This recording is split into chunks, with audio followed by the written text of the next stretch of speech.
crowd expected today in Tempe, Arizona. We're here at Tempe Diablo Stadium. It's the Dodgers and the Angels meeting for the first time this spring, and it's the Angels' opening game of Cactus League play. Hi again, everybody, along with Rick Monday. I'm Tim Neverett. Kirsten Watson's going to join us in just a little bit. So will Tyler Glasnow for the first time wearing a Dodger uniform throwing pitches, and he was devastating to opposition hitters while he was a member of the Tampa Bay Rays. And Rick, it's going to be good to see the local guy now on the mound for the Dodgers. And he's enthusiastic, and the Dodgers are enthusiastic to have him. It's going to be nice, too. He averaged over 96 miles an hour last year. And if you're a hitter, it's okay, I've got to gear up for 96. Oddly enough, he threw a high percentage of breaking pitches, in particular a devastating slider. It's going to be nice to have the big arm of the 6'8" right-hander. Out of Hart High School in Santa Clarita, he said playing for the Dodgers has been a dream of mine since I can remember. I'm beyond excited to start this next chapter in my life and can't wait to play championship baseball in my hometown. Certainly meaningful for Glasnow to be with the Dodgers. With more on Tyler, we say good afternoon to Kirsten Watson, who's down in the field. Hey, Tim. Well, with talking to Dave Roberts earlier today, he told us that for Tyler Glasnow going into this start today, one, he's excited to be in Dodger blue, to be close to all of his friends and family on the West Coast. That's the first thing. But when it comes to what we're going to expect from him today, it's going to be 2 innings. Dave Roberts said that we could be seeing him in the upper 90s. He might throw a few curveballs in there, but they're expecting to see nothing but really good things. As I mentioned to you guys, today the plan is 2 innings in his buildup, and then hopefully his next outing will be 3, guys. Tyler Glasnow, 6 feet 8 inches tall, and he is a strikeout artist. He'll be taking on right-hander Victor Medeiros of the Angels as we count you down to the first pitch in Tempe, Arizona.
Here is where you'll find it.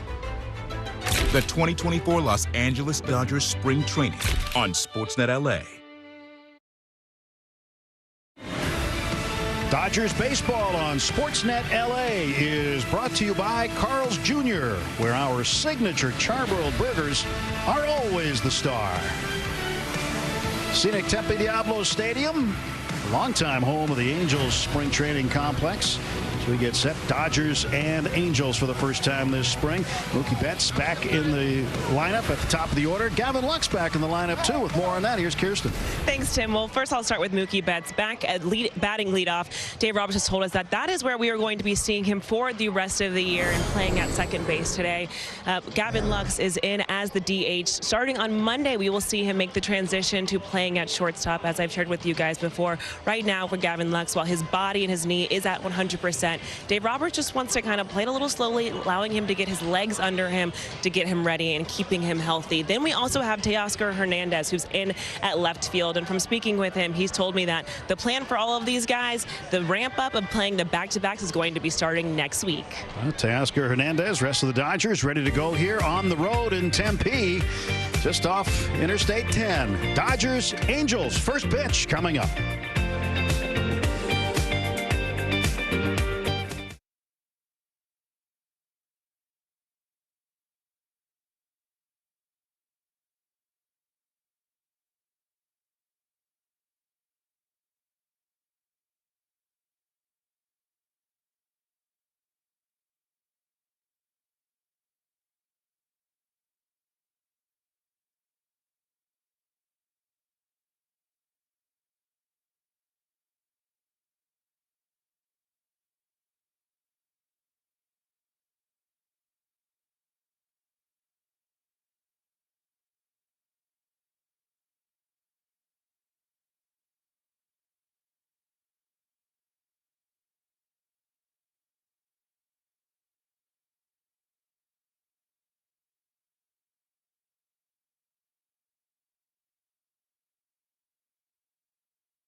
Couple of the game's superstars getting reacquainted here this afternoon. Mike Trout and Mookie Betts having a little chat on the outfield. A few minutes before the start of this ball game today in Tempe, Arizona. Mookie getting set to lead off. Starting lineups brought to you by your Lexus dealers. Second game in 3 days.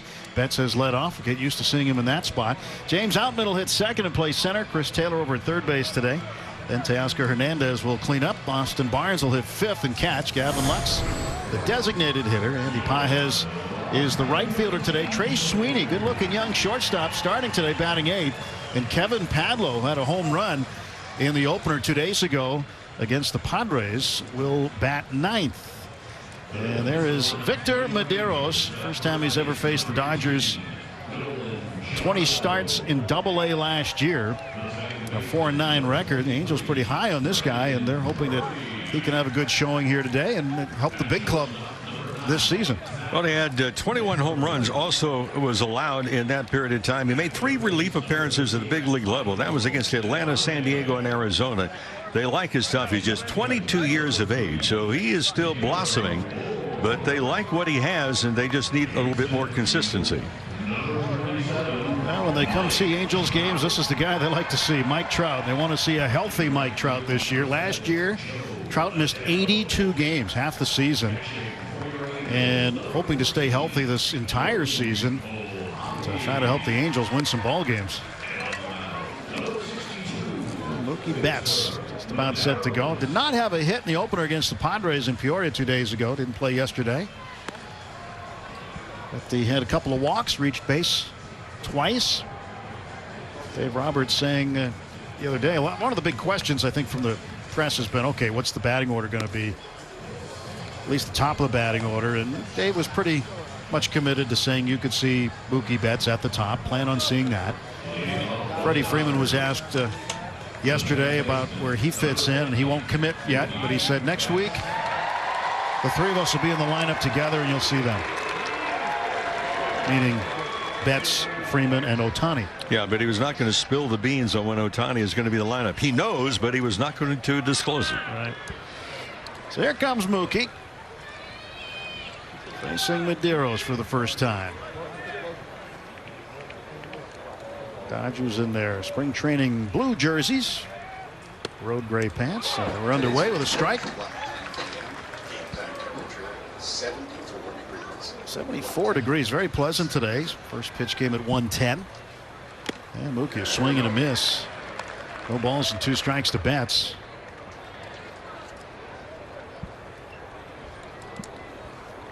Medeiros ready for the windup.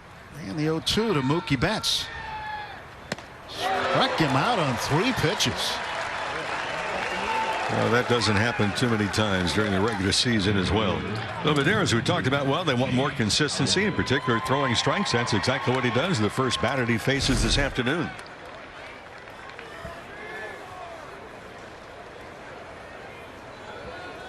Now James Outman, left-handed batter.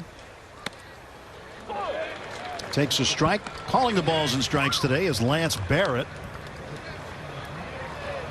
He'll be the home plate umpire. The base umpires rotating throughout the afternoon will be Bruce Dreckman, Emil Jimenez, and Dexter Kelly.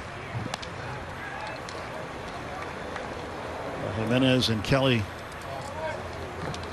trying to get more major league work, and certainly the spring training assignments are the road for that. There's a shot to center field. That's a base hit. James Outman with a single, and Dodgers have the first hit today. Well, I talked about consistency with Medeiros, and the Dodgers are looking for more consistency from James Outman. Had a couple of different patches of up and down last year, and I mentioned, I think it was yesterday's ball game, that the ball that was problematic, the pitch to Outman, seemed to be the one upstairs that he continued to chase a little bit, maybe out of the strike zone. Chris Taylor batting third and playing third this afternoon. Right-handed batter takes inside. 1-0 to Taylor. 237 last year, 15 home runs, drove in 56. And looking for a big year from the utility man. Oh, he just got plunked. That one rode in on him. And it seems to be okay, without a problem. Looked like it might have hit him on top of a hand, perhaps. Get a better look and see here where it hit him. Missed the hand, fortunately. Yeah, elbow, forearm, somewhere in that area. And kind of a glancing blow, fortunately. So first and second and 1 out. Just underway, top of the first inning. Batter is Teoscar Hernandez.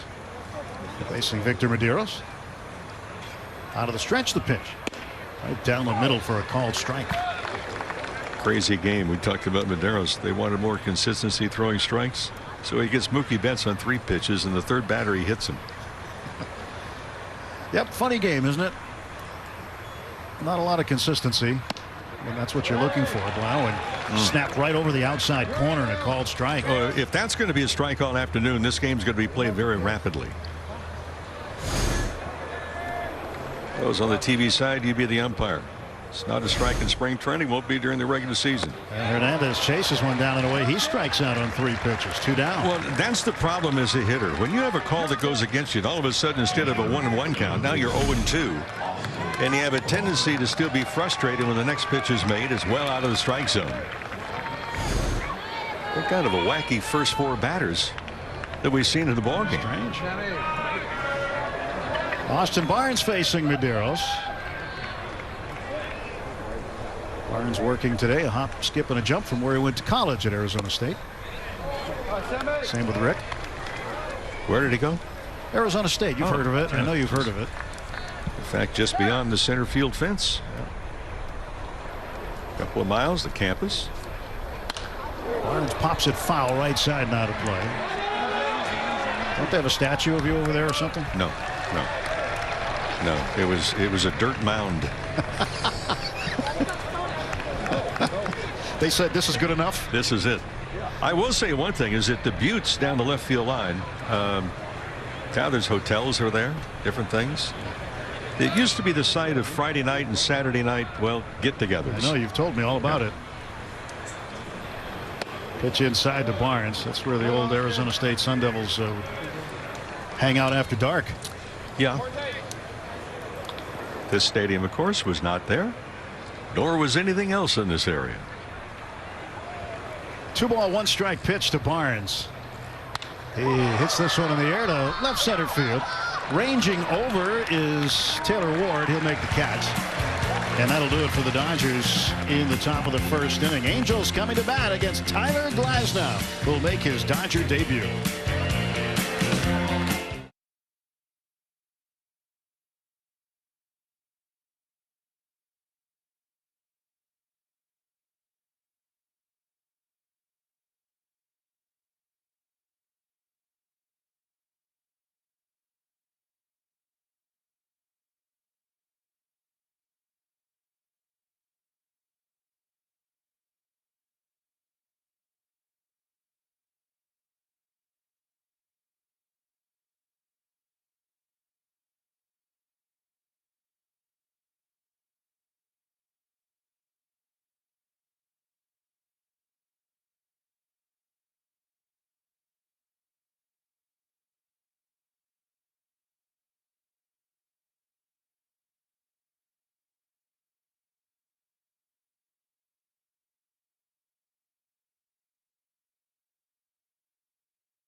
No score, bottom of the first inning. Angels will come to the plate against Tyler Glasnow. The Lexus lineup's brought to you by your Lexus dealers. Mickey Moniak.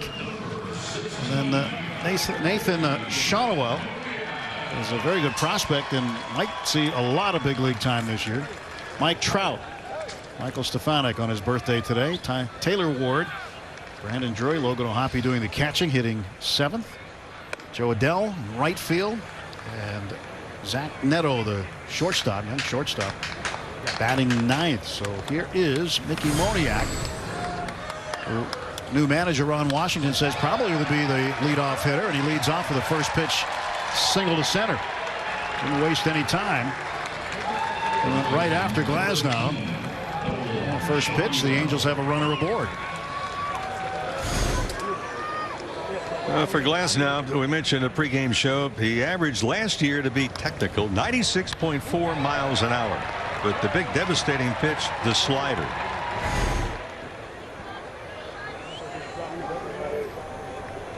Shonowell out of Florida Atlantic from the Boca Raton area. Actually lived down the street from Florida Atlantic growing up and committed to the hometown school. Really started to hit when he got there. And this is a guy that the Angels are really high on. And more than likely we're going to see an awful lot of Nolan Shonowell this year. He was promoted to the big leagues about a month after he was drafted. He was the 11th pick overall in that draft.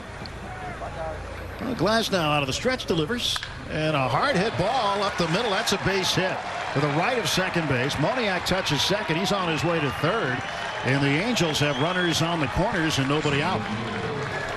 Base hit for Shonowell. And 2 on, nobody out, and you got Mike Trout coming up. You just look at from fundamentals of swings, and especially with younger players that have gotten a lot of attention, and you understand why.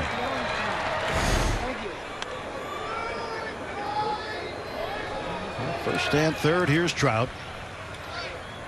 And the pitch. Fastball turned in there for a strike. Angels have had 8 straight losing seasons. And 6 of those 8 losing seasons have been when they have had both Shohei Ohtani and Mike Trout on the roster. They've just not been a team that can close out down the stretch. Not been able to get to the postseason. Yeah, last year they missed out for the 13th time in the last 14 years to get to postseason. And Trout takes a pretty good looking pitch. Call the ball. 2-1.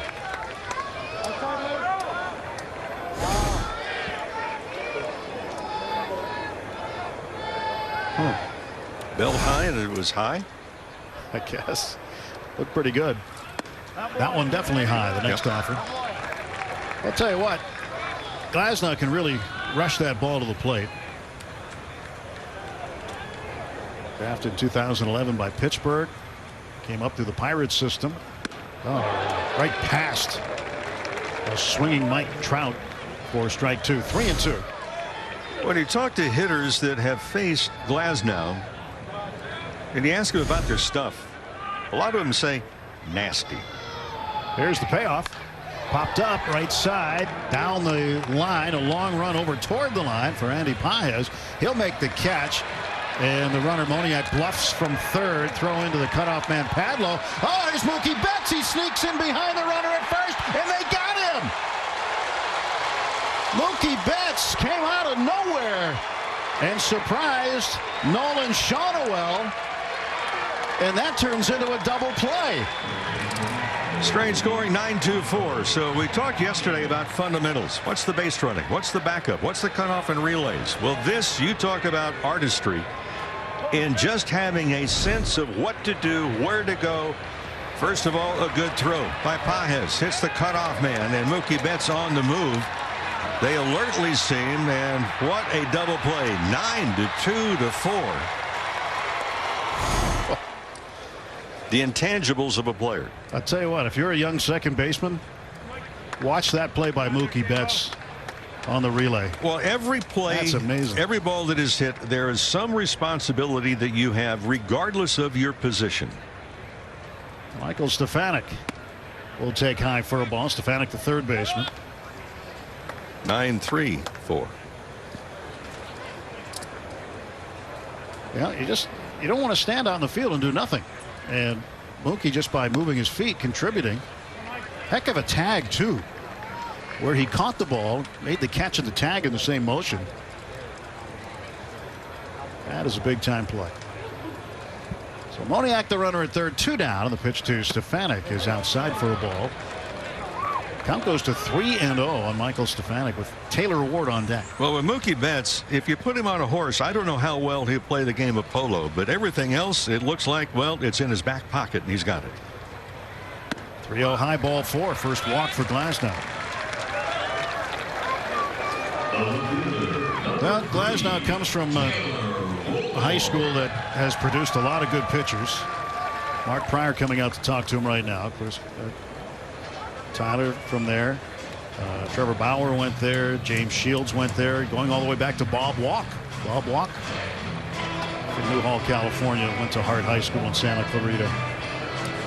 But they've had some very good pitchers come out of there over the years.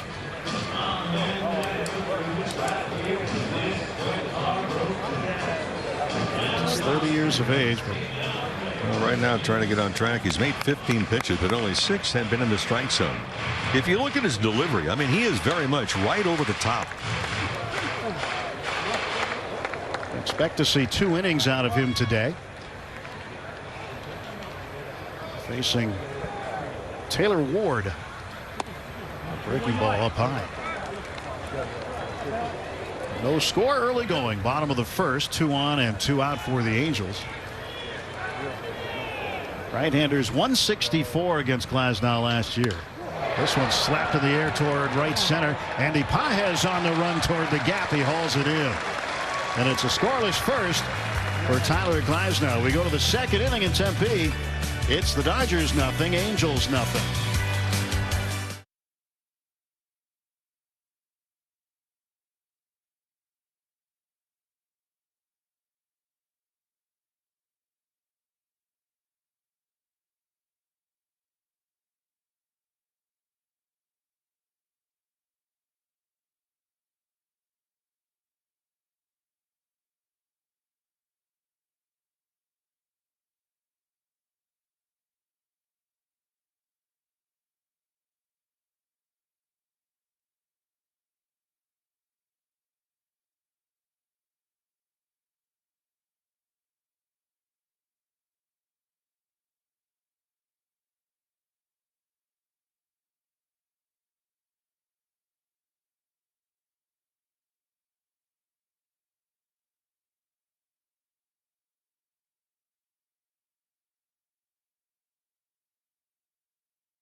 No score. Second inning. Gavin Lux will lead off for the Dodgers. Facing Victor Medeiros. It's already been a defensive change. Ron Washington came out with the lineup card, and he has removed third baseman Michael Stefanik already. And Cole Fontenelle is the new third baseman over there, number 76. So usually this early in a game, you probably chalk that up to an injury of some sort. We didn't see anything or notice anything. We don't want to speculate, but well, you would think is that earlier on, you feel something, whether it's a leg that tightens up a little bit. A pitch to Lux. He'll take a strike. 2 balls and a strike to Gavin. So Gavin, as Kirsten reported earlier, will get back to playing shortstop Monday. Another start today as the designated hitter. Slaps it on the ground is short. That is picked up by Neto. Throws on to first, and Lux is out. One away for the Dodgers in the second. Well, Lux really a chance to kind of get his feet underneath him and get a smell of the game before he has to go over and go into shortstop. And then it's going to be, well, okay, fine. We're hearing his reconstructed knee is fine. There's no limitations on that end. Andy Pages, right-handed hitting right fielder, takes a strike. But for Gavin Lux, it comes down to is that once you're out of the mix, and he mixed all of last year, to get back in and have a nose for the ball, if you will. That's the part that the players seem to lose the edge. So it's really imperative. I think a good move by Dave Roberts. Say, go in there, be the DH for first couple of games. Andy Pages waits. He chops this one foul. Andy had a strange injury last year on a swing. He was swinging the bat, and his shoulder basically came apart. And he didn't really feel the pain, he said, until later. And turned out he had to be shut down early last year due to the problem with the labrum. And he swings here, and he is out on strikes. 2 down. That's the third strikeout for Medeiros. Well, Medeiros, good fastball. He can get that thing up to 99 on a good day. It's got some sink on it. Yeah, he got away with a breaking ball that was up in the strike zone right there. But hitters, you're not really expecting that pitch right there. And from a hitter's standpoint, I mean, this is early. You're trying to track the baseball. And I said, game 1, retrain your eyes. Well, Trey Sweeney takes a strike. Keep an eye on this guy. Former first-round pick of the Yankees. And seeing him get some time at shortstop, making a start at short today. player like this could provide some depth for the Dodgers infield-wise during the course of the season. 1-1 pitch. That one is banged foul right in front of the plate. You look at Sweeney and say he just looks like a good hitter. I mean, fundamentally, I mentioned in game one, he kind of rocks the bat on the left shoulder, a timing mechanism. He just wonders that, okay, fine. Does he find himself sometimes in the middle of that tap of the bat on the left shoulder? 1-2 is inside. That skips away from the catcher, Logan O'Hoppe. There's always movement from a hitter. On the TV side on the simulcast, that's just the way that he goes, whether he be rocking back and forth. But there's always movement. Is it with the hands? Is it with the hips? Is it with the leg? Sometimes it's the front knee that buckles in. 3-2 pitch to the left-handed hitting Sweeney. He'll get another. He fouls it off. Tim, that's like you look at hitters sometimes and say, well, he has a hitch. He drops his hands. Well, there's nothing wrong with the hitch as long as you bring the hands back up where you're able to protect the upper part of the strike zone. Sweeney awaits the payoff pitch. Here it comes. And it's grounded to third. And right there, Fontenelle into the game. Throws a little bit high. And off the bag, the catch was made by Shotwell, and he tags Sweeney. So the Dodgers are done in order in the top half of the second inning. No score in Tempe.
Everybody.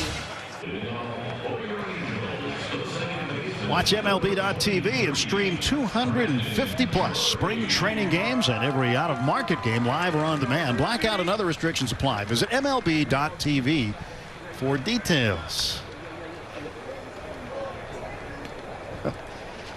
That is teaching them right. Young Dodger fans here in Tempe. Sellout crowd today. Brandon Drury, 26 homers last year. He was really productive for the Angels. 83 runs batted in. Berms are sold out. Everything was sold out today. Parking was sold out, right, Rick? There seems to be some confusion in the parking lots as spring training gets underway. I was kicked out of the same parking spot not once but twice, and then told to go back to that same spot. Well, you listen to and follow directions well. That's good.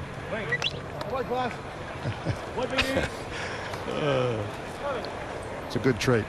Can't beat fun of the old ballpark. Well, Drury's got a 1-ball, 2-strike count on him.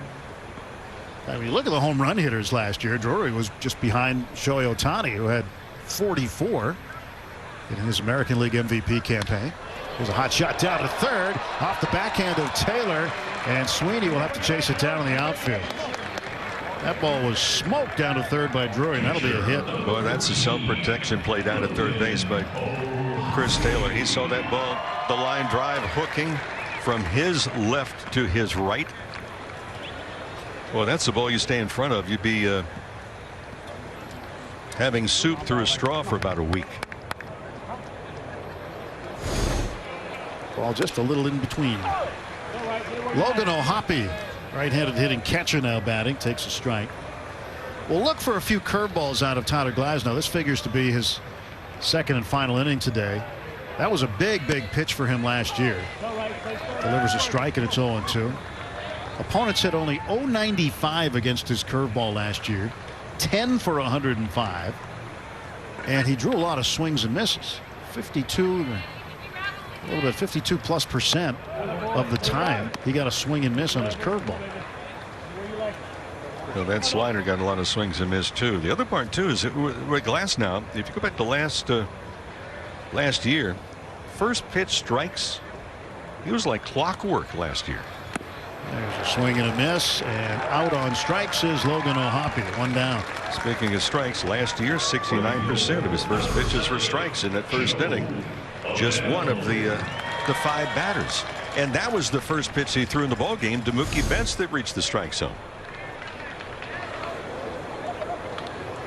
After the first pitch strike last season, opponents hit just 154. So you talk about the best pitch in the book, and anybody in baseball will tell you this. What's the best pitch? No, it's not a fastball. It's strike one. Yeah. Strike one is the best pitch. Joe Adell, he's had a lot of opportunities with the Angels and really has never been able to grab a full-time spot in the outfield. You know, he's still trying to find his way. He shows big power, but he has just really been lacking as far as the batting approach consistently at the big league level. But for the new manager, Ron Washington, he's full of encouragement. This one is smacked toward the left center field gap. That's going to get down and go to the wall. James Outman will chase it down on the warning path. Coming around third is Drury. He will score. Throw goes into third too late. And a run-scoring triple for Joe Adell. The Angels lead it 1-0. Trying to impress his manager in his first at bat. He has certainly been able to do that. For Adell, just very quick hands. Really kind of a puzzle as why he's not really been able to come through and be more consistent than he has to this point in his career. He has power, he has speed, the quickness on top of it has just been inconsistent. Eric Young Sr., third base coach, you saw him. He did a belly flop to let his runner know, hey, it's going to be close. Shortstop Zach Neto takes a strike. Now watch at the top of the screen, Eric Young Jr. I hope that was voluntarily and designed and not by accident. Looked like the turf monster reached up and grabbed him, right? EY Sr. He's one of the nice people. He's typically been a first base coach in his time in the big league, so now over there at third for the Angels. I think he might have tripped over the chalk line on the coach's box. Might have been it. Ball and 2 strikes to Neto. Adell the runner at third and 1 man out.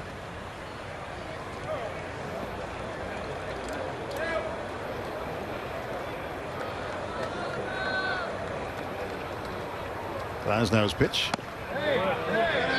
Well, it's now 2-2. That was a really good looking pitch. It's been an interesting strike zone to this point. On the TV side, you can be the umpire. Maybe a little low. Now we'll get another look at it. We don't have the same angle. Well, if that's low, let's go back and talk about a pitch that was to Mike Trout. That was belt buckle high, and that was considered high. Yeah. Well, if that's high, how can another one be low? Well, it's spring training for everyone. Yeah, this is an older ballpark. Including parking lot attendance. There's a really big batter's eye out there. So the only center field camera we have is just to the left field side of the batter's eye. Oh, and a diving stop by Sweeney. Oh, and quick as a cat to his backhand side, Trey Sweeney steals a hit and saves a run right there. Well, you were talking early about Sweeney interesting as a hitter. Well, he just made himself even more interesting as a player, defensive player. That is so difficult to make because that ball is hooking away from you. That's going to be it for Glasnow. He's reached his pitch limit, so he won't get the full 2 innings. He'll get an inning and 2/3, giving up a run on 4 hits so far. Book's still open on him, but Tyler Glasnow's Dodger debut is over with a pitching change here in Tempe.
Tyler Glasnow, inning and 2/3, 4 hits,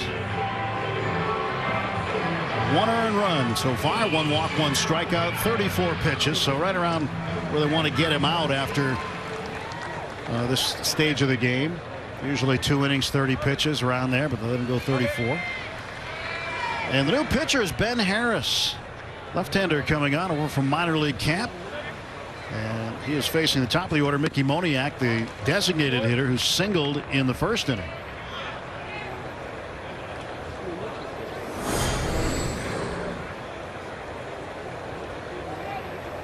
And his next pitch to Moniak is fouled away. No balls and 2 strikes.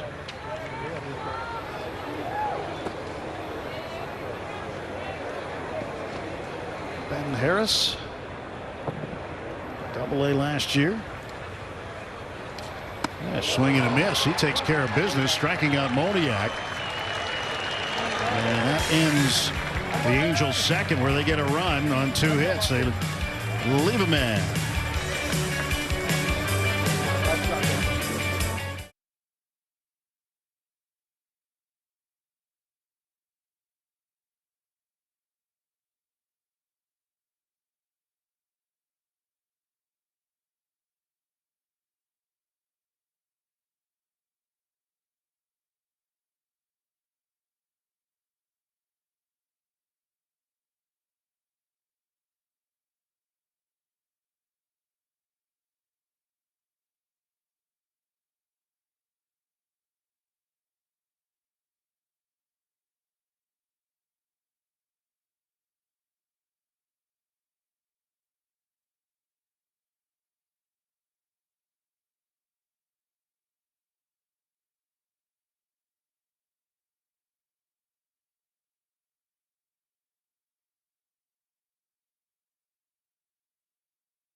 Copyrighted telecast is presented by authority of the Los Angeles Dodgers and may not be reproduced or retransmitted in any form.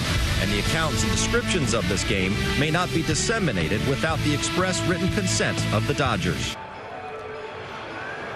Top of the third inning, 1-0 Angels. New pitcher, right-hander Davis Daniel takes over. 7 starts in the, or 7 appearances, I should say, in the minor leagues last year. And Kevin Padlo, Thursday in the opener in Peoria against the Padres, just hammered this baseball, put it under the canopy and left for a 2-run shot. And his first at bat in a Dodger uniform. So boy, he ambushed that breaking ball, hit it out of the ballpark. Yeah, he crushed it. Padlo batting 9th and starting today at first base again. And Davis Daniel kicks and fires. That ball is a breaking pitch outside. Mookie Betts on deck. Look at Daniel. There's a guy he's 26 years old. He was drafted 3 times. Pitch is up high and away. 3 appearances at the big league level. They like him. He's had some impressive numbers at the minor league level. And with problems out of the bullpen for the Angels, there's plenty of opportunity this year. Strike call to Padlo. He was drafted by the Cubs in 2016, 2018 by the Brewers. And then in 19, the Angels got him in the 7th round. So he said, okay, that's good. 3rd time was a charm for him. Fires a strike in there, and it's now 3-2. Angels bullpen, ERA of almost 4.9. Padlo takes strike 3. Well, that ball was right over the plate. He goes down looking, and there's 1 gone for the Dodgers here in the 3rd inning.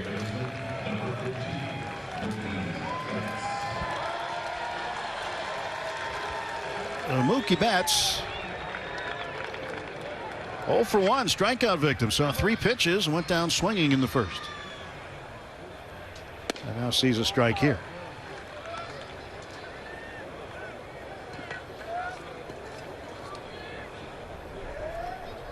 Daniel winds, kicks, delivers. It's in the dirt. As a hitter, especially in these early games, are you taking the same approach you'd take midseason, or are you taking a different approach sometimes? Well, you don't have enough at bats to even have an approach right now. Is basically, I think, if you look at all the hitters, saying, look, let's look for strikes. That's the biggest thing. You know, you're still working on the swing. You're still working on the fundamentals. You know, even the guys who are working out during the off season.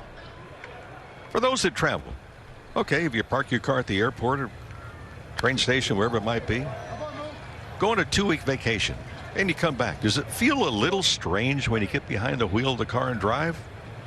Well, how about a few months and now you're trying to hit a baseball that's going 95 miles an hour. It's only going 60 feet 6 inches and you have to try and hit it. Talk about feeling awkward behind the wheel of a car. 2 pitches high, 3-2. But again, it goes back to what I'm saying. Train the eyes. Train the eyes. How do you pick up the baseball? How do you track the baseball? And then the determination, where is your strike zone? Payoff pitch, breaking ball outside, and Mookie Betts has drawn his 3rd walk of the spring. 1 out and a man aboard. Mookie Betts represents the tying run with James Outman walking up.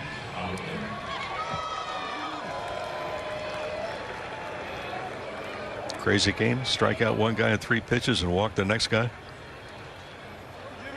You never know. Mookie, good sized lead at first base. Out of the stretch, Davis Daniel. Pitch fouled back to the screen by Outman. Fastball by Daniel. About 95 miles per hour. And has been known to have a very high spin rate on the fastball. Curveball kind of an over the top 12-6 variety. Diving back to first is Betts safely on the throw over. Yeah, Outman ran into problems. I mentioned a couple of different times in the season. Hit 218 last year in the month of September. You know where he was really kind of consistent for a young rookie? At 260 with runners in scoring position. Pitch is high, a fastball. 1 ball, 1 strike to Outman. We talked about this the other day, but it was this time of the year last year where Outman got off to a good start in the Cactus League. And the better he hit, the more time he got, the more at bats he got, and he ended up earning himself a spot on the big club for opening day. You start to look at numbers. Outman hit 249 at home. He hit 248 on the road. More home runs away from Dodger Stadium last year, 15. Pitch, and Outman takes a strike. It's 2-2. Well, James will always have Colorado. And what we mean by that is when he was called up 2 years ago, his first major league at bat was a home run at Coors Field. And it was a no-doubter. Swings and pops this one up back of third. Fontenelle will give way to the shortstop Neto, who'll make the catch just in foul territory behind the third baseline. 2 men are out. Mookie Betts back to first base. Yeah, Outman's going to be fine. You know, I mentioned last year on the television side getting a look. The expanse of the outfield, there's only 3 guys that cover all that acreage. But for Outman, he started out last year rather tentatively, I thought, defensively, and then he got into the swing of things where he played like he owned the outfield, and he did. First pitch to Taylor's outside for a ball. He's a quick study.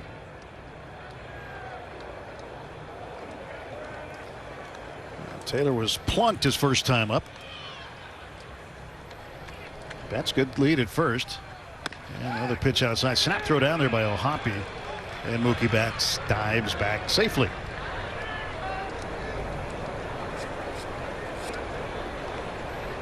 He's about as far off as he's going to get in terms of a lead at this point. If he gets another inch or two, he's going to have to go.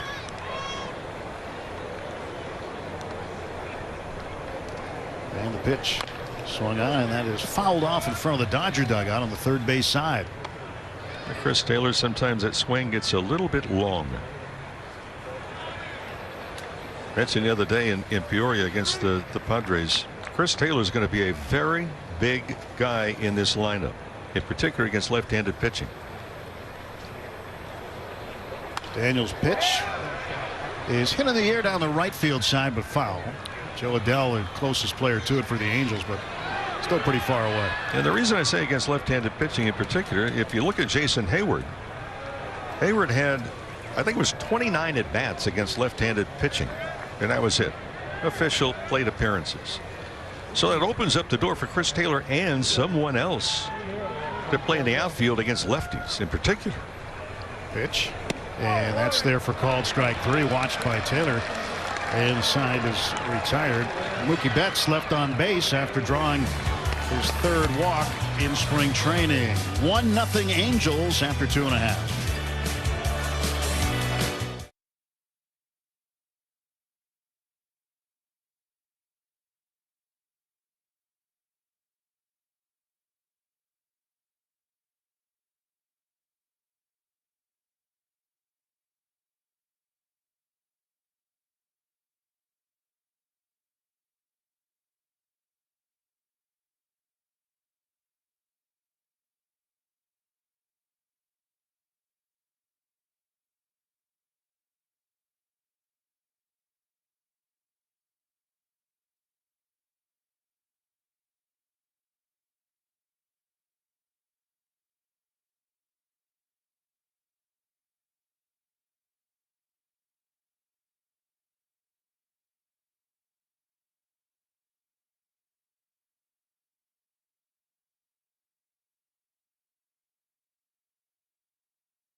LA.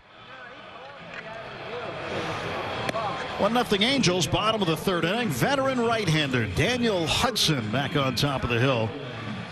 2022, made 25 appearances, but he's had issues with the left knee.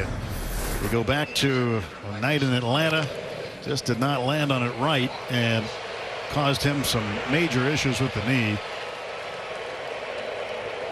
And that has not been a good thing for him. He missed most of last year, pitched just 3 scoreless innings for the Dodgers before going on the injured list.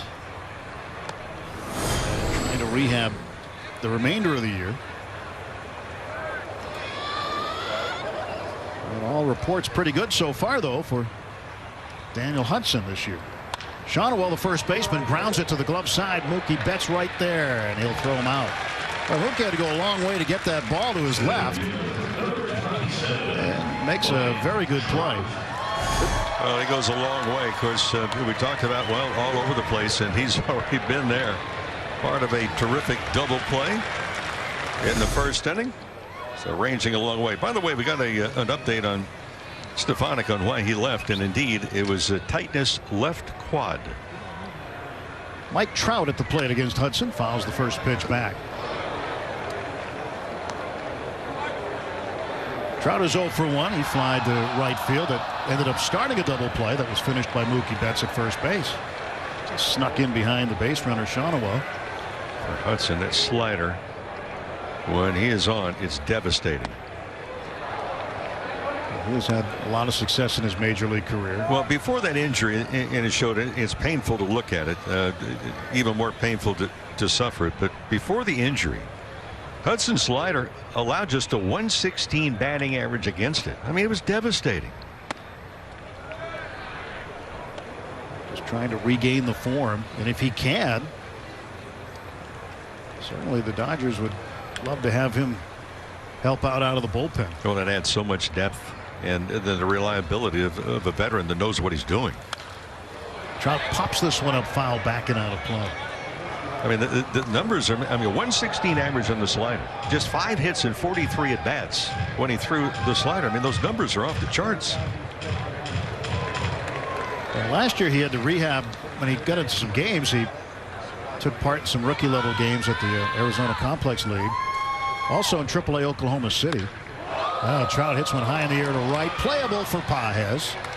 Pages with the glasses on looks up into the cloudy sky and pulls the ball in his glove for out number 2. Well,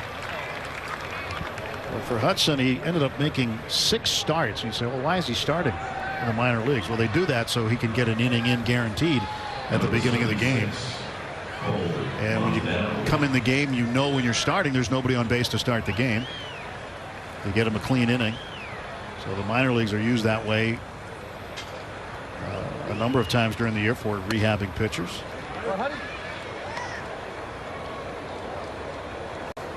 Here is Cole Fontenelle. His first plate appearance.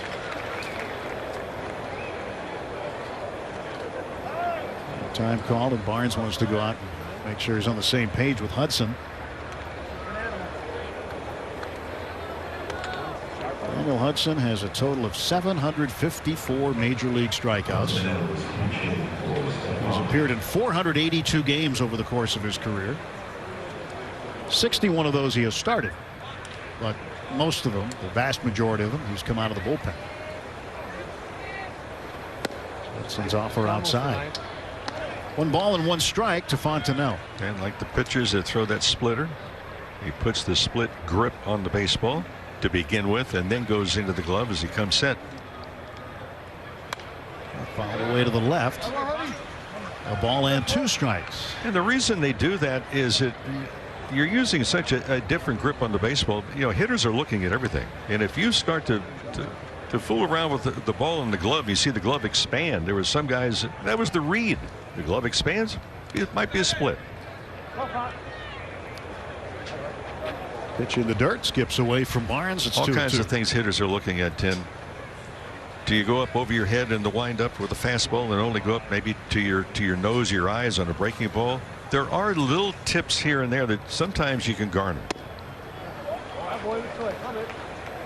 3-2 now on an inside pitch. And then you run into the pitcher that knows in the past he's tipped him, and then in a critical situation he'll change it.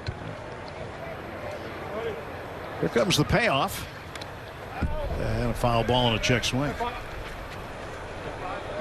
Fontenelle. Taylor Ward on deck. And another great day here. Some more clouds in the sky than we've had the last couple of days, but no big deal. No wind to speak of at all. 74 degrees, the game time temperature. Pitch up high, ball 4. And Hudson issues the 2-out walk to Fontenelle.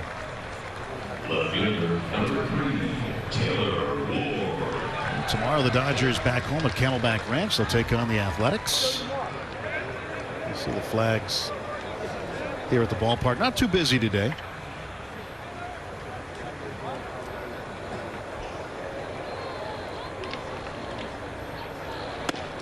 Pitch is outside to Ward, the right-handed hitting left fielder.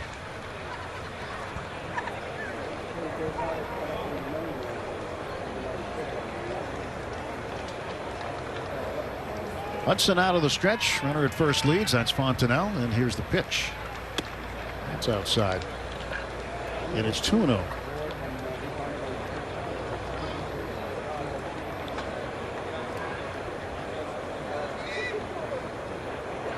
Two balls, no strikes.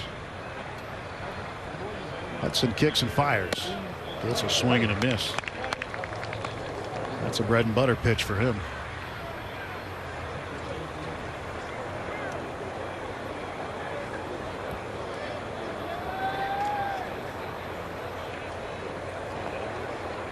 Hey, get back. Hey. Now the 2-1. Hit in the air to left field. Coming on is Teoscar Hernandez, will make a chest-high catch to end the inning. No runs, no hits, one left. We go to the fourth, 1-0 Angels.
The first 40,000 fans in attendance at Dodger Stadium March 30th will receive a Freddie Freeman bobblehead presented by Bank of America. For tickets and information, visit Dodgers.com/promotions. 1-0 Angels, top of the fourth inning. Teoscar Hernandez will lead off.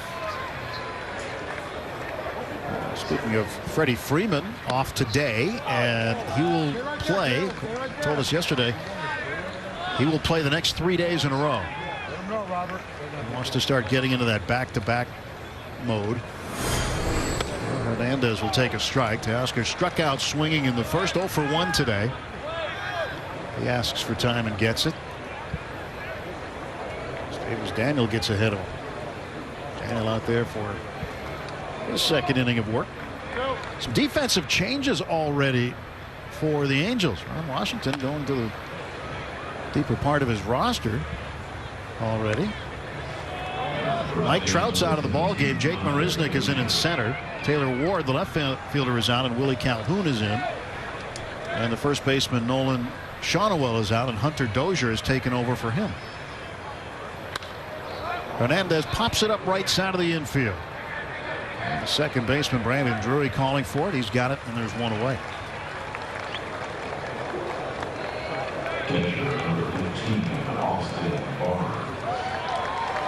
Austin Barnes will hit.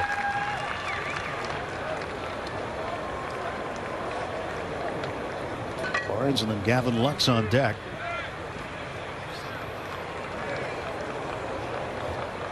Well, the line of the pitch, and that is up high for a ball.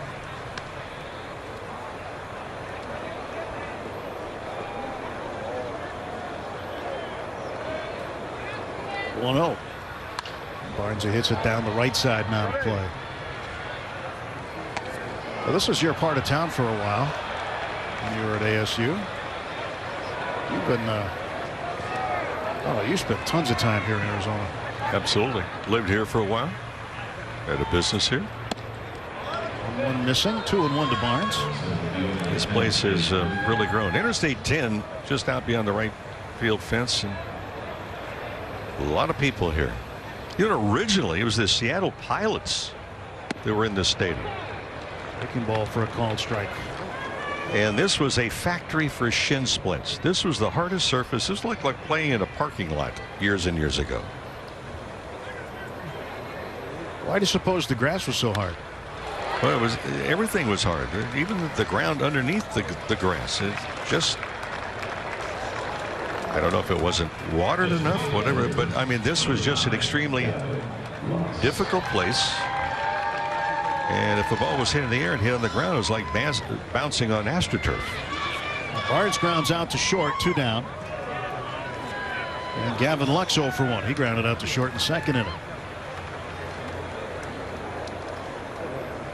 Davis Daniel fires one home, and Lux swings and fouls it back. That layoff for Lux, everything is timing. And the hitting has to be so precise.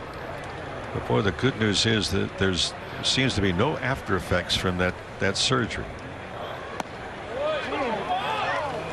I think a lot of times you get to about that 1 year mark and you say, okay, now you're really feeling fully confident, because you've had injuries. A lot of players have had. Well, you can be told back. You're okay, but you have to be able to experience it and believe it. Right.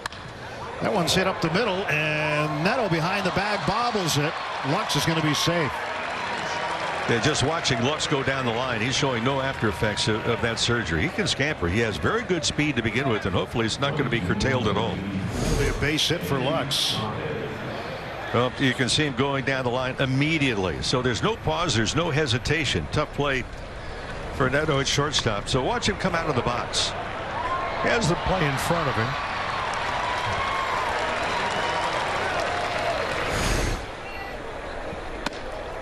Andy Pages at the plate now. He struck out swinging in the second inning. Pages has been one of the top outfield prospects for the Dodgers, continuing to come up through the system. And right now, it looks like he could be ready to make a jump. There's one down the left field line. A hot shot off the bat of Pages. Lux around second. He's on his way to third. He'll be waved home by Dino Ebel. And into second with an RBI double is Andy Pages. That ties the game at 1. Last year we talked about Pages and his quick hands. Lux again scampering all the way from first to home plate. Showed no slowing down at all. Dino Ebel did not hesitate in sending him around third and scoring. But for Pages, boy, he just went down and got a breaking ball. Really quick bat. Here's Lux. He knew he had extra time, just knowing that the ball was down the line. Trey Sweeney fouls it back. And Tim, like any injury, is it how you feel the next day? And this is going to be a big test. How does Gavin Lux feel tomorrow morning? He gets out of bed, scampered down to first base line, and then goes from first to third, being talked to by the trainers in the dugout. Chopper foul. Well, the Dodgers have been very good at 2-out RBIs. Got another one here. Led Major League Baseball in them last year. 369 2-out runs batted in.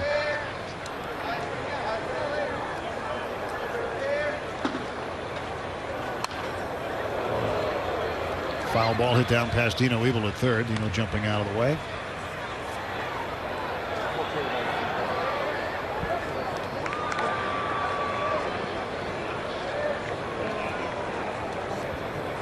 Dino telling me yesterday his sons are going to be out here pretty soon working out. Boy, they're good players, too. Really good. That's the new version of the pitch out right there, by the way. You don't see the traditional pitch out, but that one was a intentional ball to Sweeney. Yeah, Dino's oldest is going to LSU and is going to be considered one of the top prospects. Youngest son uncommitted right now. There's a fly ball, shallow left. Coming in, Willie Calhoun to make the catch. Andy Pages getting the Dodgers on the board, ripping this one down the third base line for 2 bags, and Gavin Lux scoring from first base after 3.5 innings. Dodgers 1, Angels 1.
Welcome back to Tempe, Arizona. I have today's starter and who also made his Dodger debut, Tyler Glasnow, putting on Dodger blue. You've told us that just coming back to Los Angeles, being back to where you grew up. What has this been like for you? It's been amazing. I got family here, and it's just all been like a whirlwind, I guess, to sign back my hometown team and then just get to do spring training and learn from all the coaches and everything here, and then get to do game 1. It's been awesome. Just considering it's still very early in spring, how would you just assess your outing today? Not very good, but I think in terms of like things I've been working on and like feeling wise and like metrics, they were good. As far as like execution, not the best, but I think that's kind of what spring's for, especially early on. Just iron some things out, but as far as like health and like I said, metrics, it was good, so I'll take it. What is something that you focus on during the spring that is one of those things that's just kind of whether it's a priority or a piece that allows you to know that you're ready for the season? I think it's a mixture of things. I think like in practice you work on the things that you're trying to improve, and then I think the biggest part for spring, especially for me, is like learning how to get away from like the practice headspace while you're in a game. So I think it's like the first time you have to be like, okay, now I'm competing. I'm against hitters, as opposed to being like if you're in a live BP or a bullpen, you're kind of like, okay, I'm working on this, thinking about that. So I think it's a nice separation. Like it takes a couple in spring to get used to it, but it's like you got to learn like compete and then practice. So I think it's like the first time you get thrown into that, and it's super important. I enjoy spring. For players who come to this organization, they always talk about just what it's like working with the pitching coaches here. What has been just your takeaway and your experience getting to know the guys, whether it's Connor McGinnis or even Mark Pryor?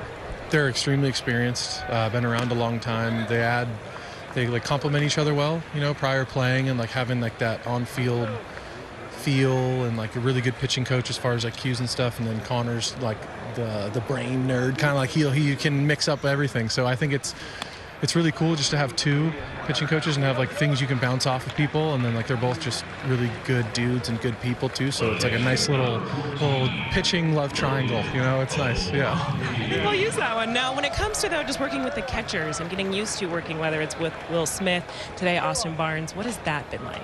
It's been good. They were two phenomenal catchers, so I think like the learning period is a bit shorter than maybe like standard, but I think for me sometimes, especially if I'm a little bit around like outside of the zone, it's like learning maybe how to like get me back in, and like they're the small things like where to set up and everything. But it's been such a seamless transition. Like we just talk a few times, and like anything I say, like they have suggestions, and you know what I mean. Like it's pretty buttoned down and like ironed out really good. So I think like even just the few times I've thrown to him, it's been like I've been throwing to them for a long time. Now, Dave Roberts hasn't confirmed anything, but he did say it's a safe bet that we could potentially be seeing you pitch in South Korea. With the understanding of that, does the build-up look any different for you right now? No, I'm sure maybe just like start throwing like if I wasn't, maybe I'd pitch like later in spring and then like build up. But I think it's just probably like maybe one extra start or just start a bit early. But I think for the most part, like with the date of it, it's probably relatively the same. Yeah. Obviously, this offseason, with the addition of you, with Shohei Ohtani, Yoshinobu Yamamoto, there's been so much excitement around, especially the pitching, the staff that we have here. What is just your reaction of getting to know those guys and getting to know all of just the pitching staff and the starters in this group here? It's been great. I think it's a very like high character, like cool person team, I guess. Like I think Andrew does like kind of makes that a priority of like having good teammates as well as very good players. So everyone in the clubhouse is awesome, especially getting to know all the new guys. It's been kind of like I said, like an easy transition, and everyone gets along really well, and everyone's like very driven. So I'm excited to get going and get to know everyone even more. Now, Mookie has told us that he did not love facing you. Is there any guys on this team that have come up to you and you're like, I am so glad that you are now my teammate and I don't have to face you anymore? Honestly, like when Mookie left, when Mookie left the division, like when he left Boston, that was cool because I hated facing him then. I don't like facing Freddie. Teoscar does really good against me as well. Honestly, like the whole team has done some pretty good things against me, so it's nice to know that I don't have to throw to them anymore. Now, what about the defense you have behind you as well? I mean, it plays like Mookie Betts had today. How impressive are those moments? Yeah, phenomenal. Like the defense is really good. I think that's like a big thing that the Dodgers pride themselves in. Always been really good defenders, really good, honestly, all-around baseball players. So it's like a pitcher's dream to have a good defense behind him, and I have that. So it's been great. All right, so I have a few fun questions for you. Obviously, you're very tall, I'm very tall, and there's always an assumption that I played some type of sport. So what sport do people think that you played when you're walking around? Basketball, usually. Yeah. Did you play basketball? When I was little, I wasn't like phenomenal by any means, but I didn't like love it like I loved baseball or track either, so I just not really. But it's fun until they started making me like run plays. I was like, I'm not doing this. Like, yeah. So in track, were you 400? What kind of was your race? I did the 100 long jump, high jump, and yeah. But I wasn't like super fast, so like the 100 I was like maybe not, but high jump was my best event for sure. So now this is a question from Connor McGinnis, part of the love triangle. If you played in a movie, who would you want to act you out? I think I keep hearing the Cillian Murphy thing, Yeah. Someone else. I don't know. I think it's an accurate view, I guess. It's like even before all this stuff, my family was like, you kind of look like that guy. So I think I just have to choose him. Would you do the haircut? Would you cut it short? Being in LA now, you might get confused for him. I don't know. Maybe. I'm a little taller, I think. But there's some similarities. I used to have kind of short hair like him too. So, but I think I'll keep the long hair for a while. Who knows? So. Tyler, a pleasure getting to know you, getting to have some fun with this. Appreciate you as always, and best of luck in your next outing. Thank you very much. Appreciate it. Thanks. Every time I see Peaky Blinders, I see Tyler Glasnow. Cillian Murphy, his doppelganger. Well, if you're a pitching coach, a manager, or just a team, isn't it nice to know, first of all, you have talent with intelligence on top of it? I mean, well-spoken, very bright young man, and boy, what a big addition to this Dodger rotation. Yeah, he's an impressive guy. Angels with another run. We'll catch you up here. Brandon Drury walked. Logan O'Hoppe struck out looking. Joe Adell doubled. And then with Drury at third base, Neto with a sacrifice fly to center field. Now Mickey Moniak is up facing Mike Flynn. Flynn over from minor league camp out of University of Arizona.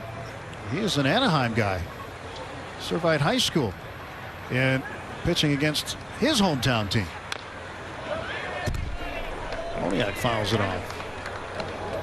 So you talk about Glasnow doing, whatever his sports were in high school. You realize he grew a foot in 1 year. He showed up one day, he was 5'8". A little while later, he came back at 6'8". He had a serious growth spurt. Yep. And sometimes that's not real pleasant for him as far as the feeling with the bones growing that quickly. Allen hit hard foul past first base. 2-1 Angels lead here in the bottom of the fourth inning. I thought very fair appraisal of his outing. It wasn't like he was critical of it, and he looked at the bigger picture. I mean, it's the first time out. Again, it's like, okay, going on vacation, coming back, getting behind the wheel of your car, it feels a little awkward for a while. Same way in taking the field all of a sudden. You can hit and throw on the sidelines. One's popped up third base side. Chris Taylor in foul territory. And behind the third base coach's box, he makes the catch for the final out. A run on a hit. Man left. We'll go to the fifth. Angels 2, Dodgers 1.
Make sure to be at Dodger Stadium Monday, April 1st for Fernando Valenzuela Jersey Night, sponsored by Bank of America. Visit Dodgers.com/promotions. I was talking to Fernando about that today. He said, yeah, April 1st. He said, no coincidence that's the Jersey Night. Pepe Enriquez is on the phone telling everyone, hey, don't miss the Fernando event. That's right. Well, Fernando and I were here together a number of years ago. Interesting. His son Fernando Jr. was a really good college player and was playing in the NCAA regional tournament here against Arizona State. And he played at UNLV. And they got down to the finals. Fernando Jr. had to play first the whole time, but they ran out of pitching. The UNLV team did, and the head coach went to the chalkboard and said, anybody who's got an inning, put your name on the board. First guy to do it was Fernando Jr., but he never put him in.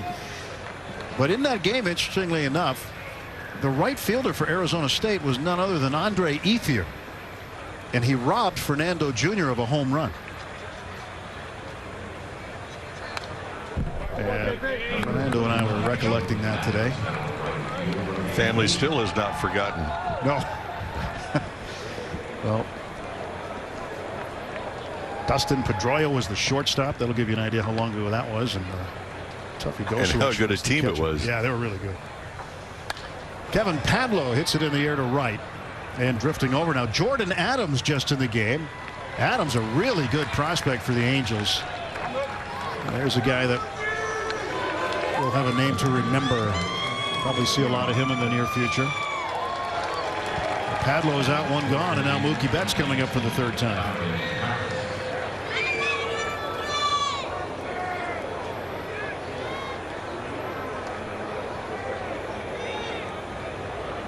Fernando went to almost every game that his son played that last year. He played in college right before he signed with the Padres. In fact, he signed here at this ballpark right after that last game against Arizona State. He signed the contract and was off to I think he went to Fort Wayne, but that's when Fernando came back to broadcasting, was right after that game. And he has been with the Dodgers broadcast crew on the Spanish side ever since.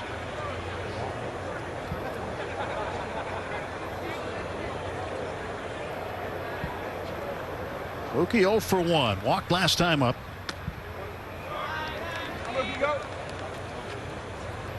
Last year, Mookie with 96 walks, 5th most in the National League. Dodgers walked the 2nd most last year behind the Padres. Padres walked more than anybody. And the Dodgers were a close 2nd.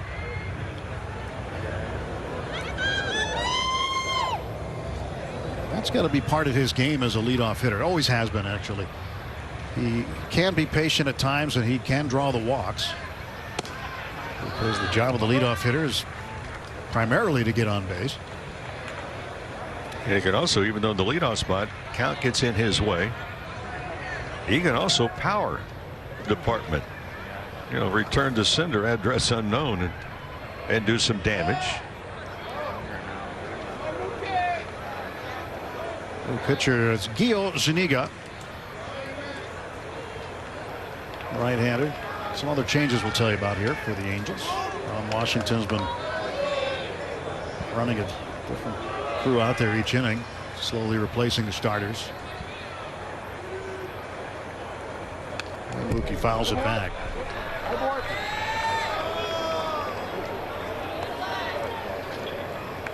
Jordan Adams you already saw in right field. So a new outfield with Marisnick in center and Calhoun in left. Jordan Adams joins them. Kyron Paris is the new shortstop. Levon Soto out there at second base. And Mookie drops one into left center field for a base hit. It's his first hit of the spring. And the tying run aboard with 1 out in the 5th. Big names in a game of baseball. When Mookie Betts walked across the field today before the game, the applause and really the warmth from the stands was something to watch. And Mookie just delivered a big smile and a wave.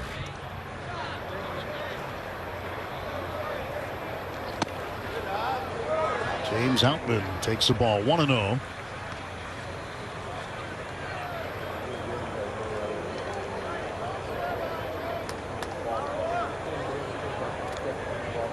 Zuniga from Cartagena in Colombia. Right-hander set. Betts with a lead. He goes for second, and Outman swings and fouls it back. Don't normally see a lot of stolen bases in spring training, but you got to try it. That's what you're going to do during the regular season. Well, I like that too. First of all, you can stretch the legs with Betts. Then he gave the safe sign, like, okay, let's not do that again. And the other part of it is you put the hit and run on. The emphasis is, look, you've got to make contact as the hitter. And the next pitch to Outman is popped up foul third base side. That'll go over the dugout. And Hoppy was set up. He was going to make a snap throw down to first base just in case there was a big leadoff by Mookie Betts. I mean, he was already positioning himself as the pitch was on his way to home plate.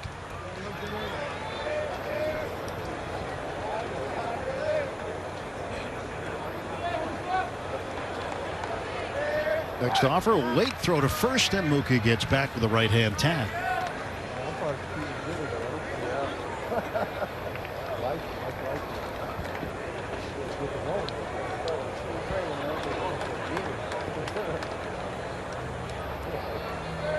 This might be it for the Dodgers in terms of the starters today.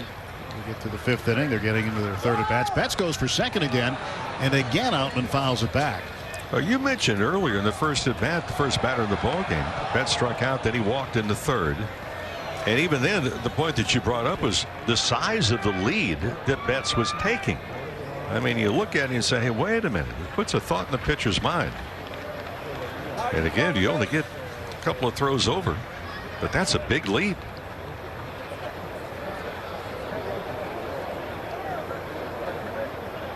That was a balk. Oh, yep, that's a balk right there.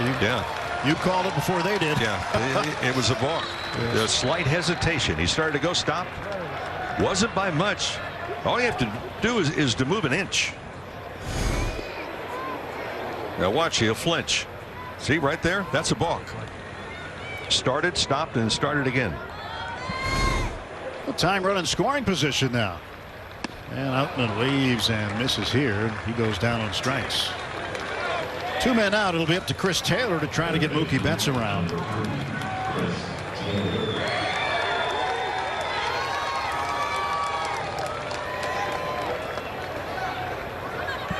Omega can really fire the fastball. He's a triple digits guy. Anywhere from 97 to 101.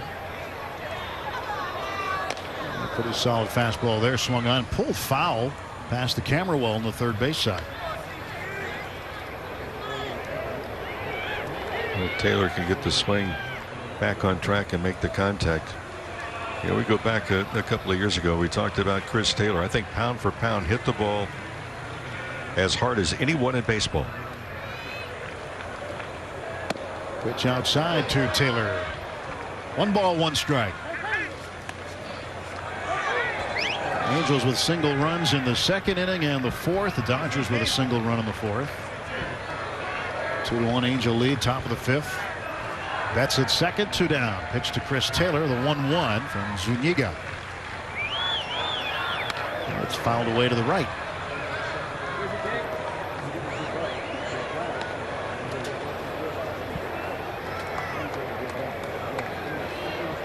So Mookie Betts has checked the box early. Breaking for second, trying to steal a bag twice. Got advanced over there anyway on the balk. 1-2 pitch. Check swing, appeal down to first base, and umpire there said he went around. So Taylor strikes out, leaves Betts at second base. Dodgers get a hit. Middle of the fifth inning, 2-1 Angels.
Two runs, 5 hits for the Angels, 1 run, 4 hits for the Dodgers. Mookie Betts' afternoon is done.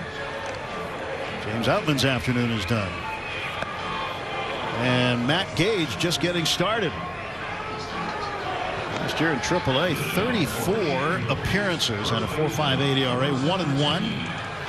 39 strikeouts, 37 1/3 innings pitched for Sugarland in the PCL. Pacific Coast League, the Sugarland Skeeters. Also had 5 games with the Houston Astros out of Siena College in New York. He is pitching to Hunter Dozier. The first pitch fouled off. So the lefty, Matt Gage, making his first spring appearance for the Dodgers. Drew Avens is in center field now, and Austin Gauthier is at second base. Everybody else still in there. Gage, high leg kick, and rifles one right past Dozier for a strike.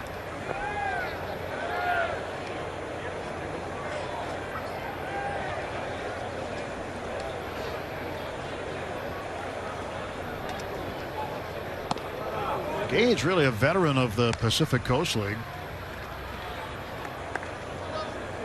He's been around the minor leagues for a while. He has had stops in the Pacific Coast League in Sacramento, in Las Vegas, Reno. He appeared in 2022 in a few games for the Blue Jays in their system in 2022. As I mentioned last year with the Astros, originally drafted by the Giants. 2 balls and 2 strikes to Dozier.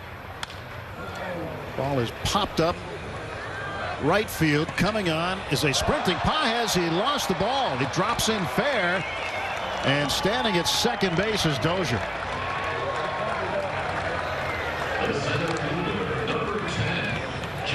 Dozier's going to get a double out of that ball that Pages could have caught. And really not that deep. You look at the second baseman has to go back. That's normally going to be a second baseman's call, but he heard the right fielder call him off. And for Pages, he also learned something else. Once the ball's on the ground, don't go down with just the glove to pick it up. Why? Well, he dropped it again. Once you drop it, go down with both hands or the bare hand. Make sure you pick it up. Jake Marisnick, who was with the Dodgers last year, now at the plate. As an outfielder, you see that infielder coming back, and the back of the infielder's to you. If I'm the outfield, that's telling me he's got it tracked pretty well. Marisnick fouls it off to the right. As long as he's not backpedaling, and that's exactly what took place. But for Pages, as soon as the outfielder calls the ball off, the infielder is going to back away. So that's something that we'll talk about. Clayton McCullough working on the outfielders. They'll talk about, well, the communication, whose responsibility, and maybe how to pick up the baseball. Marisnick drills this one to the left field corner. That's going to be a fair ball and bounce to the wall. Dozier around third will score. He's in. And into second with a run scoring double, Jake Marisnick. And the score now is 3-1 Angels. They tried to come in, did not get the ball into the hands quite enough, and Marisnick, he just ambushed it.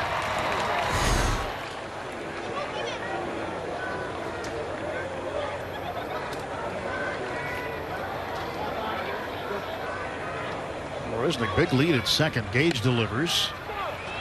And the batter is Cole Fontenelle. Just really a picture perfect swing. Hitting against the firm front side, the left leg. Really from that camera angle, good shot. You can see how much that ball actually hooks with the spin because of the bat speed. Gage steps off, and Marisnick's going to be safe. Gage's throw was off the mark. Taylor had to do everything he could just to collect the baseball. Had that been a good throw, they had Marisnick as a dead duck at third. Yeah, but Taylor was late to the dance. He did not pick up the runner at third base. Everybody's yelling, there he goes, there he goes. But watch Taylor. You'll see at the bottom of the screen. Okay, plenty of time to get the ball there, but Taylor was not there in time. Did not really watch the runner to see that he did get, in fact, a head start. Runner at third. And nobody out. 0-2 after a swinging strike for Fontenelle.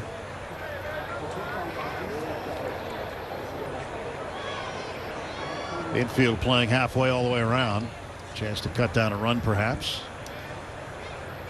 Gage kicks, fires, and that's up high. So here's the bag. You see Taylor comes in late, and the throw to the outfield side of the bag.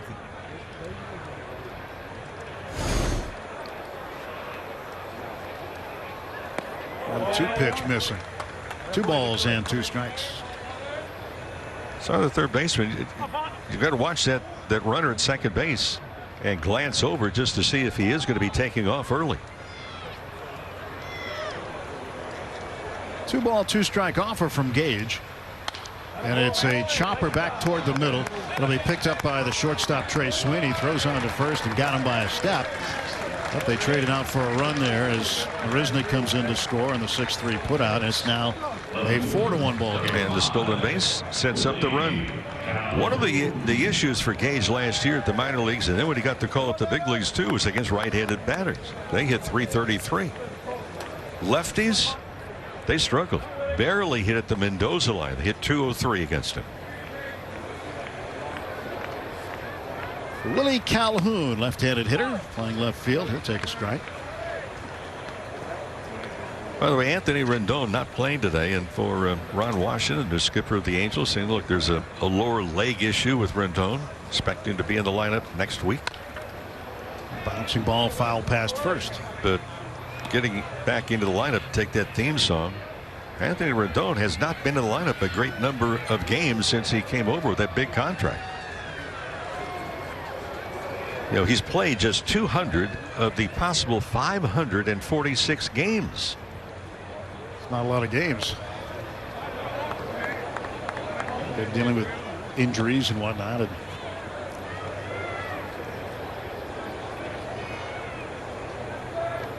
now we'll see what Rendon does this year. So many games he plays. See if he can stay healthy. Calhoun waves and misses. He strikes out. 2 gone now. Base is empty.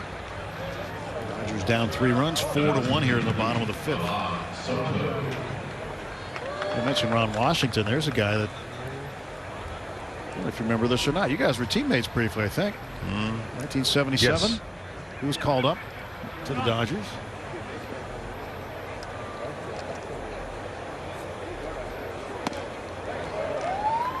He's always been considered one of the best infield guys out there. Well, he's a guy that has really analyzed how you field the ball, how you position yourself, how you pay attention to where you need to be against a particular hitter with a particular pitcher on the mound, by the way.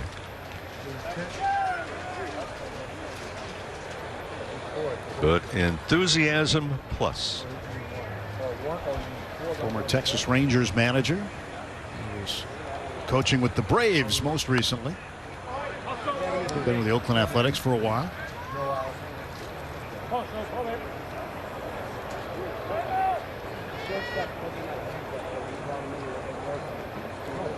Ramon Soto with a 1-2 count.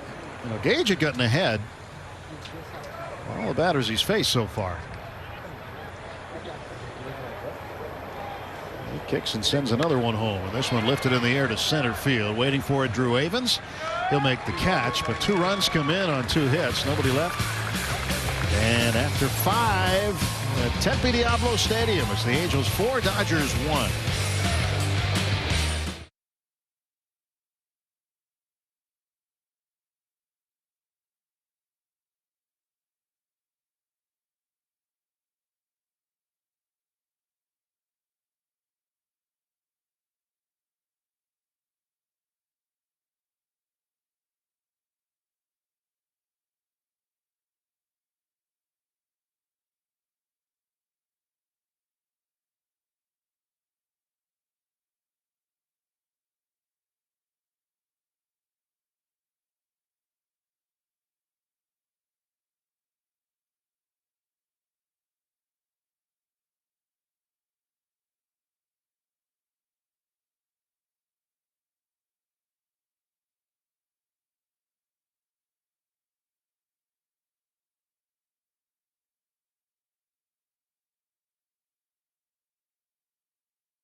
'24 season ticket memberships are now on sale. All memberships include exclusive access to opening day, postseason tickets, exclusive member-only events, team store discounts, and so much more. Visit Dodgers.com/membership.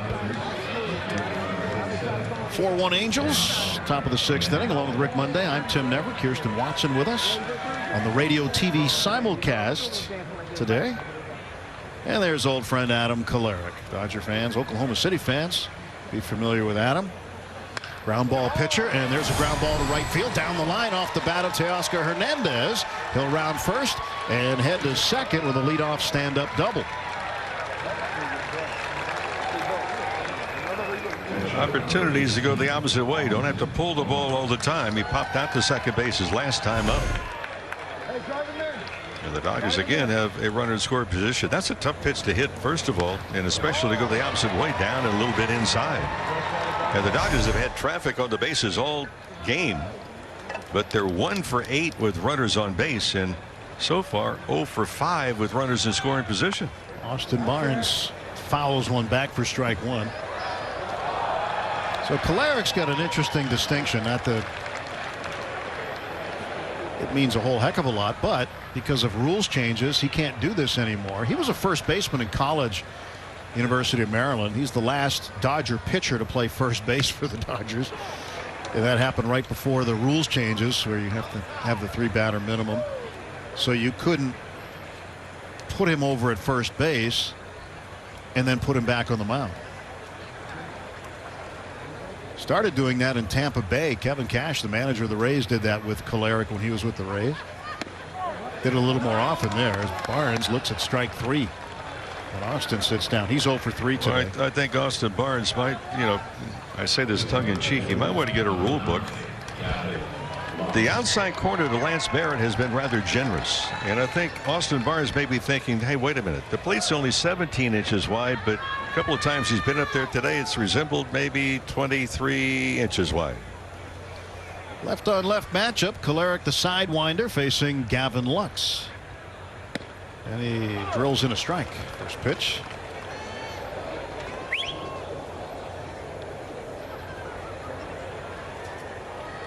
Lux 1 for 2. He scored a run today. Hernandez off second. Dodgers down 3 runs into the latter stages of the ball game. The pitch floated in for a strike.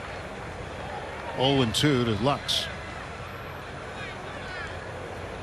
He's had a full day of running as well. Infield single, and then next batter scored first to third, and make that first to home. That's a good test. Have to run from first to home. Ball pops out of the glove of the catcher, Matt Theis. Then when it went down, it hit his foot, rolled away from him. Looks like Theis will be the primary backup for the Angels this year, as Logan O'Hoppe will get most of the at-bats at the catcher position. Well, Theis has a good arm. He likes to throw to the bases, try and double up runners. Kolarek's pitch missed on the inside. Backing out was Lux.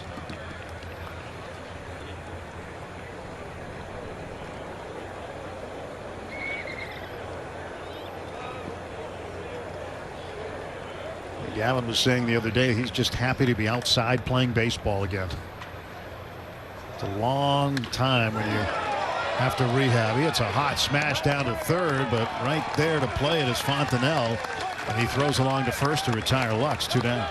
He fought the ball off. He hit that ball hard. Nice play. Perfect defensive alignment by Fontenelle. Also at third base, inside out swing.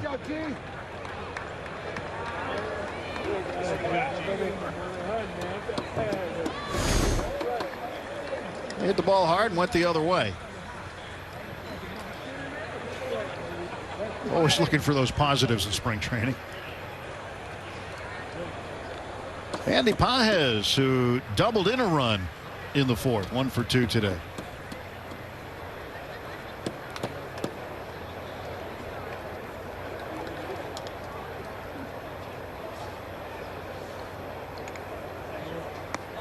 Pages is hit. Ooh, Kolarek came too far inside and got him. So now this will bring the tying run to the plate. Second Dodger hitter to be hit by a pitch this afternoon. The other was Chris Taylor in the 1st inning.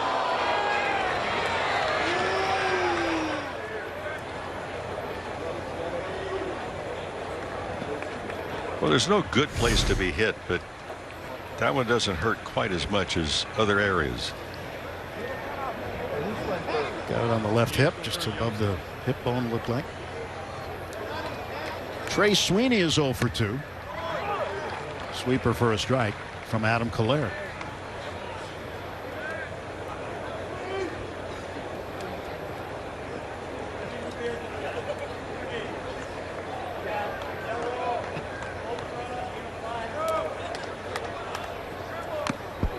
Pitch fouled at the plate. 0-2. For Sweeney, good size shortstop, 6'4".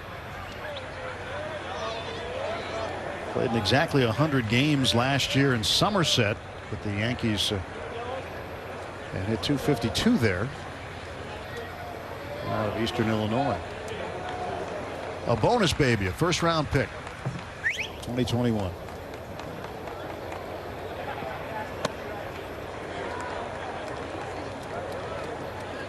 One ball and 2 strikes to Sweeney.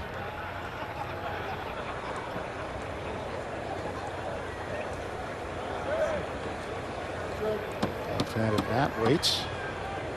And here's the pitch from Kolarek. Floats outside. 2 balls, 2 strikes to Sweeney.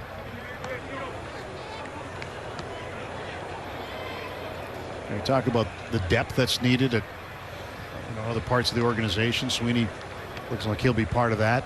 The Dodgers did a pretty good job, really good job of rebuilding that depth this offseason. There's one into center field, a base hit.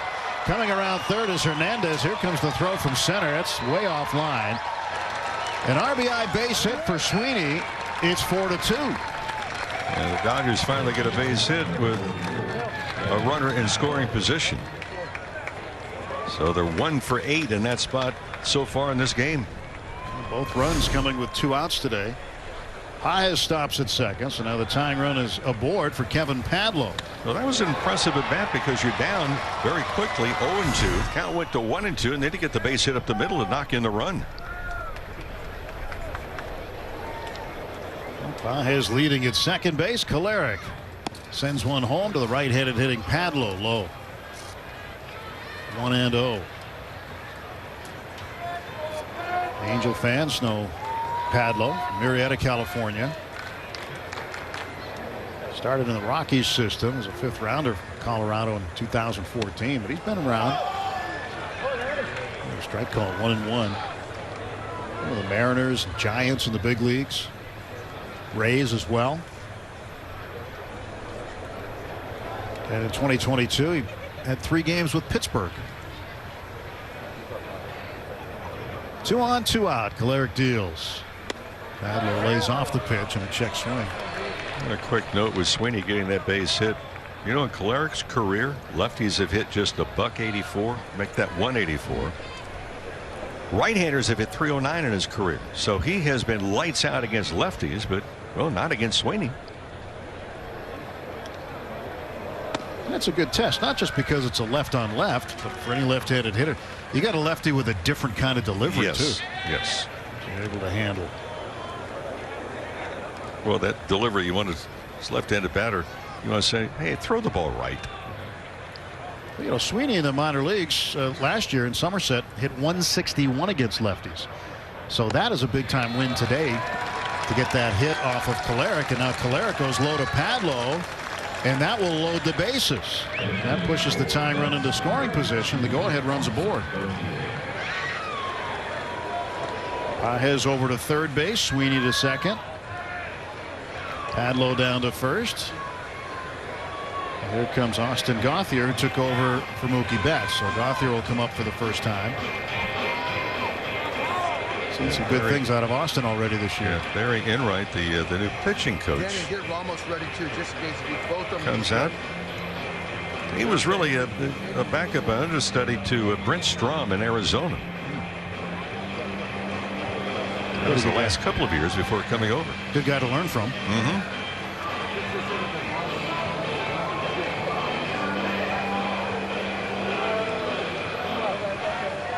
There's Gauthier looking for a hit.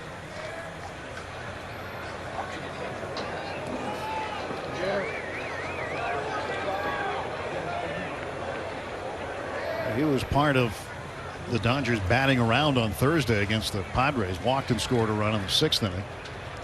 He'll swing and foul tip it into the glove of Matt Thaiss for strike 1. Drew Avens on deck.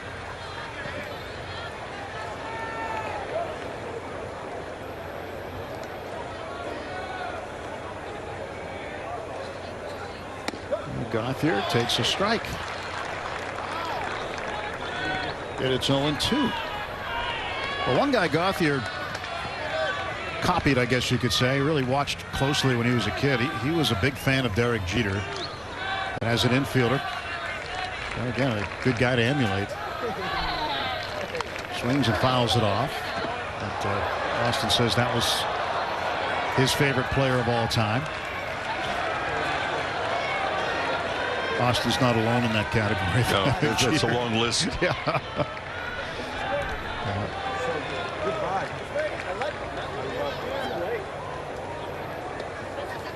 Now the pitch from Kolarek. Fouled up to the right again. In fact, I have a friend of mine in Vero Beach, Florida, that has a full-size cutout of Derek Jeter in his office. Is that so?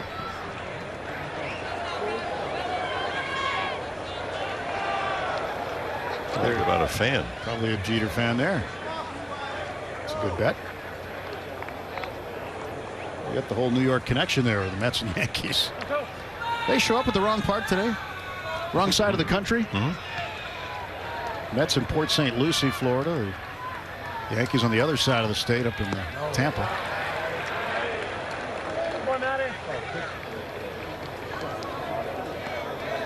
One and two to Gauthier.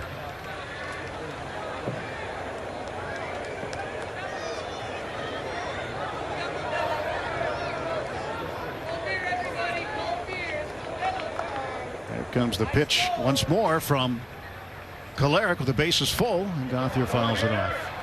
You know, like many young players coming through the Dodgers system, you know, Gauthier really benefited by going through Rancho Cucamonga, and every player I think does, because they are under the tutelage of one of the great coaches in the Dodgers system, and manager John Shoemaker, who's back this year. Saw John the other day hitting ground balls. There's a bouncer toward the middle. It might sneak through. It doesn't. Backhanded by the second baseman. Gauthier out at first. Oh, so close. Thought he had a chance. Soto with a great backhanded play to throw him out. You make the call here. Oh, man. Too bad we don't have replay in spring training. That's going to do it for the Dodgers in the 6th. They trail the Angels 4-2.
Well, this play at first base. Again, we're not using replay today. If we did, looks like he's safe. Ball was not in the interior of the glove by the time he touched the bag. Tough time to get called to go the wrong way. Meant to run at least. And now extend the inning. Yeah, would have extended the inning, but still 4-2 ball game. Angels in front now. Soren Lau, 3 levels of the minor leagues last year. Rancho Cucamonga, Great Lakes, and Tulsa. Right-hander who also has played some other positions aside from pitching. Teoscar Hernandez out of the game. Ryan Ward is in left. And Jose Ramos has replaced Pages in right. And this ball drilled to center. Avens backpedaling, plenty of room. He'll make the catch for the out. Well, there's plenty of room in center to begin with. It's 420 feet away from home plate. Matt Theis with the fly out to center field. 1 down. It's always been a big ballpark. There's 340 down the left field line, 360 down the right field line. And you could build condos out in left center and right center. I mean, you talk about a big ballpark. A lot of room.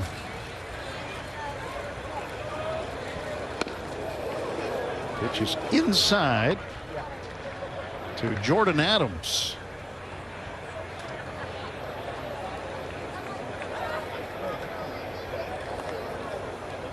Soren Lau throws one outside. From Barahona in the Dominican Republic, 24 years old.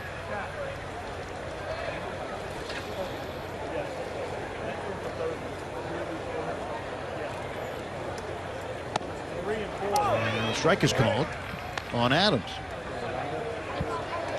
Some interesting news on a former Angel, former Dodger too, Albert Pujols.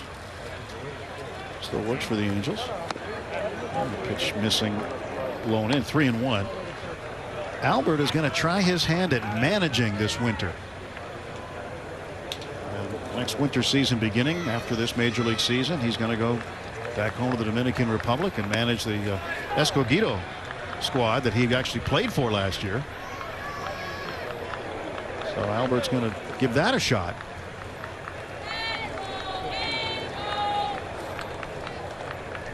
Three-two pitch.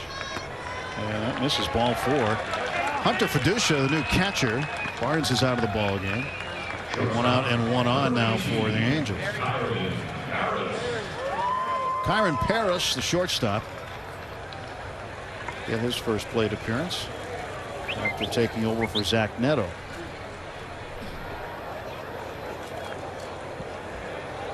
Number of the guys in the ball game now for the Angels, you figure, are going to be in Salt Lake City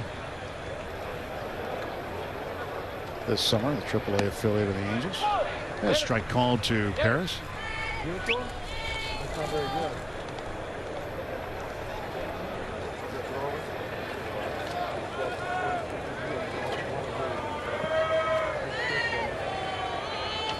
Adams leads at first. And Lau ready to go. He kicks, fires, runner goes, and this ball is fouled off a long way out of play down the right side. Well, the style of Ron Washington that comes over as the manager now of the Angels has always been aggressive. To try and move the infield, get them out of position, move runners over. But it all depends upon, okay, who's the hitter? Is it someone you can rely upon to making some pretty consistent contact? Ron saying that he's really been impressed with the atmosphere so far around spring camp. And this is their opener today, so they've been just working, and any live at-bats have been against each other, so the first time they played somebody else. And he said that he asked his team to all be leaders. He wasn't looking for like a leader here, a leader there. He wanted everybody to act like a leader. That's one of his messages to the Angels.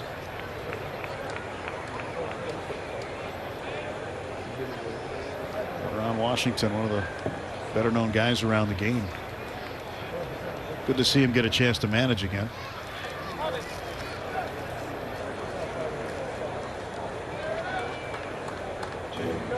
It's always talking baseball.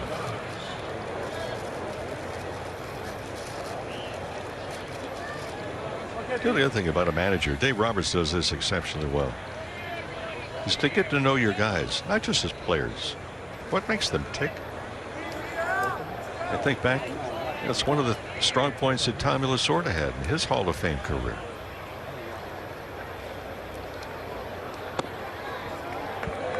But when you get inside the head, you know which buttons to push to encourage, you know which buttons to push to irritate, to challenge. I dare you to be better.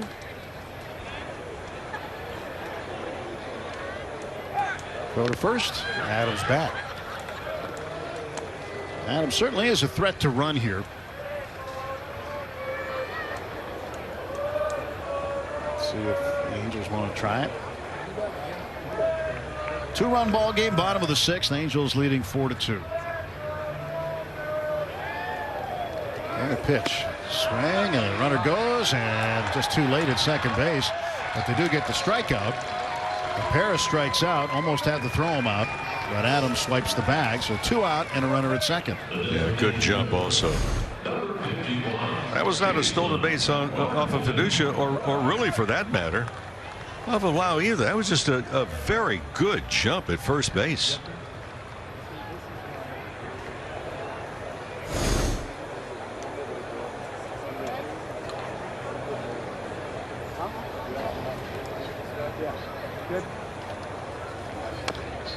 Well, batter at the plate now is Jason Martin.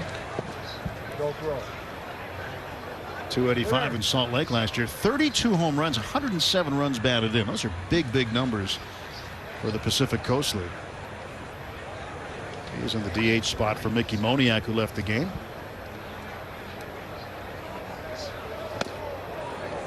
Again, some of those towns you get some altitude, but still you've got a lot of experienced pitchers in that league. So always the easiest place to hit.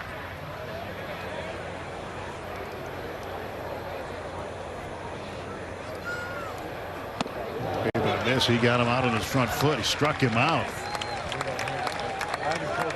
So the 6th inning comes to a conclusion. We head to the 7th. Dodgers still with some work to do, trailing 4-2.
Here's what's coming up. Tomorrow, the Oakland Athletics come over to Camelback Ranch, take on the Dodgers. Then Monday, a really long road trip over to Scottsdale, take on the Rockies at Talking Stick. And then Tuesday, White Sox at Camelback Ranch. Rangers Wednesday in surprise. Then Goodyear on Thursday, the 29th. That's right, February 29th, Leap Day. Cleveland Guardians on the 1st. And the Cubs after that. Travis McGregor is the new pitcher for the Angels. So a busy week. So the Dodgers have 1 day off from games the entire time down here. That's March 4th. Drew Avens leading things off. Good idea. Avens thought about bunting. Hear the voice of Dave Roberts in the background saying good idea.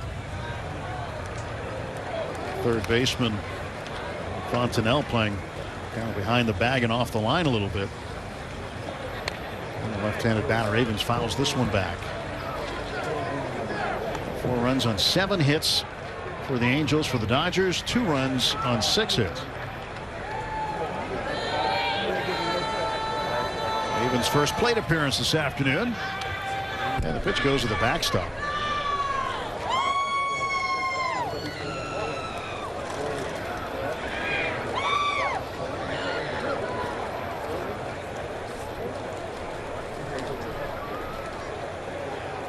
McGregor getting the sign from Matt Thaiss. Avens waits. Here's the pitch. That's way up high. Travis McGregor, former second-round pick of Pittsburgh. He's out of Tarpon Springs, Florida. Rated as high as AAA with the Pirates last year in Indianapolis. Spent part of the season in AA Altoona, Pennsylvania.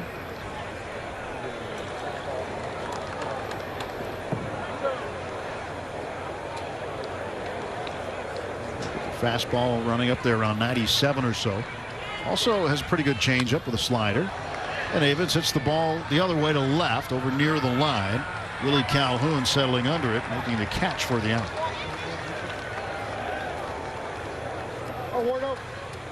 So 1 down on the top of the 7th inning.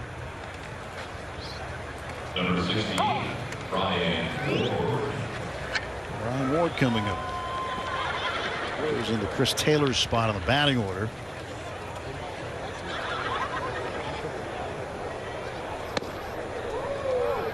First pitch to Ward missing. Another left-handed hitter. There used to be a thing, there still is a thing, but used to be more regular years ago in spring training. Some managers might still do it, but they'll make what they call straight changes, where if a shortstop comes out, a shortstop goes into that spot in the batting order. But the Dodgers haven't done it that way. What they do, and a lot of other teams do it the same way, it's just a matter of inserting somebody in the batting order depending on when that starter comes out. So in this case, you got a left fielder going in for a third baseman. It doesn't have to be a straight change, but there used to be a lot more of those years ago, which was always welcome from the people keeping score. Embraced dearly. He just has to adjust, that's all. McGregor's next offer to Ward is taken for a strike. Years ago, the late, great, and one of our good friends down in San Diego. 3-2 pitch, and Ward thought it missed, but it's called strike 3 by Lance Barrett. Jerry Coleman, and it was down in Tucson against then the Indians, and that's when the pitchers were also batting in the 9th spot. Cleveland made 9 changes in 1 inning, and Coleman is doing the broadcast for the Padres, and none of the changes were straight up. They were mismatched, moved around, and Coleman just closed his scorebook in the 5th inning. He goes, no, that's it. And he called the players when they were announced. He goes, who knew? He knew then when who was playing. But he said, that's it. He threw his hands up into the air. He goes, that's it. Closed the scorebook, and it was batter to batter after that. Hunter Fiducia, the batter. And Fiducia moving up the depth chart. The Pirates, the Dodgers organization now. Right now, look at him behind Austin Barnes, it looks like. That doesn't surprise me with the Colonel, though. No. I would guess that he just lost patience with it. Pitch outside. And now the count 3-1 to Hunter Fiducia. Former well-decorated Marine pilot. Here's the wind by McGregor. His pitch cut on and missed. Full count, 3-2. Coleman also American League Rookie of the Year when he came on as a player in his major league career.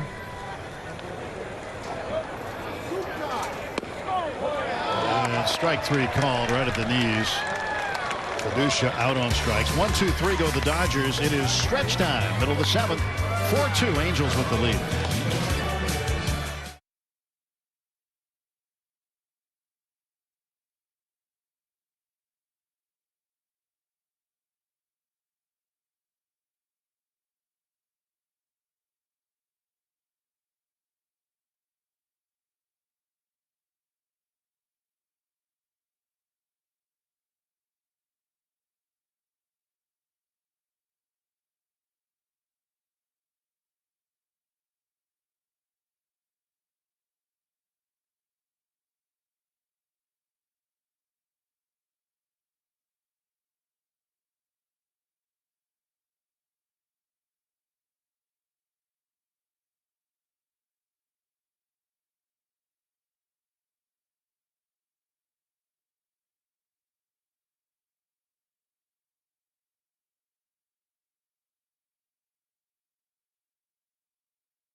They've been taken out to the ball game today. Middle of the 7th.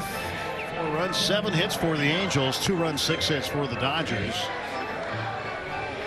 And a great day at the ballpark on this Saturday afternoon. Our fans for the first time coming in this weekend, getting to enjoy some spring training baseball. Juan Murillo come in. Last year, Great Lakes had 29 appearances. Did not have a positive decision. Went 0-2. 5.14 ERA.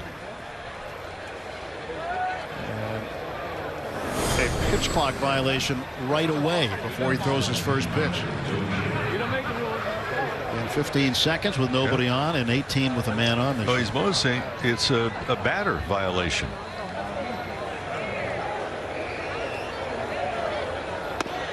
Pitch inside. Yeah, take too much time to get to home plate. Was it the batter? Yep. They thought they put a ball up on the board, didn't they? Yep. If it was a batter, it'd be a strike. Oh, it'd be a strike. Yeah. Correct. Maria's pitch swung on foul back. That pitch clock also for the hitters getting in. We talk about one player who'll be unnamed, along with a few others that we don't really recall exactly who, but would wait in the on-deck circle until their name was announced, and then they would come to home plate. So now with the clock ticking, there's a need to get into the home plate area as the clock continues to tick. It's down to 8, 7, 6, 5. Ready to go. Here's the pitch. And it's fouled back to the screen.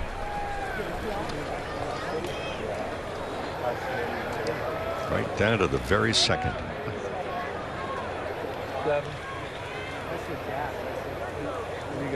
We're talking with former skipper Bobby Valentine is in the booth next door. We're talking before the game. He loves the pitch clock, as do we. Which is inside for a ball, and Hunter Dozier walks. Dozier's on base for the second time. He doubled his first time up in the 5th. Number 10, Jake Marisnick. Jake Marisnick up. He doubled last time too.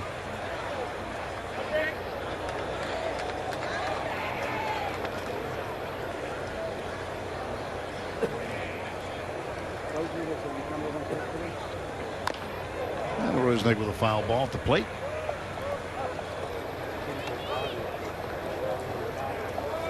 Stay on there long. On there second, you hurt.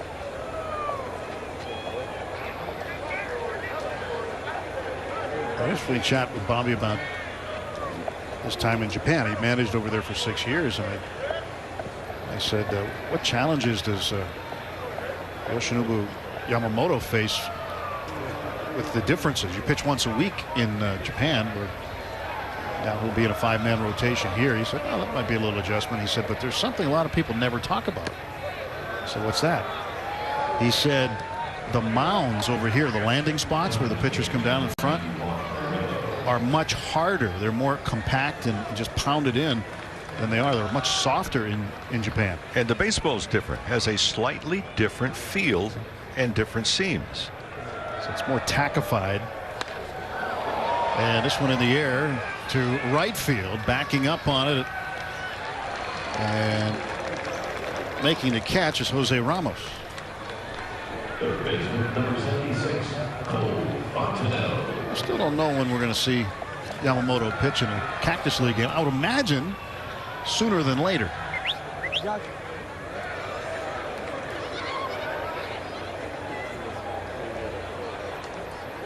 And that'll be a highly anticipated day, that's for sure.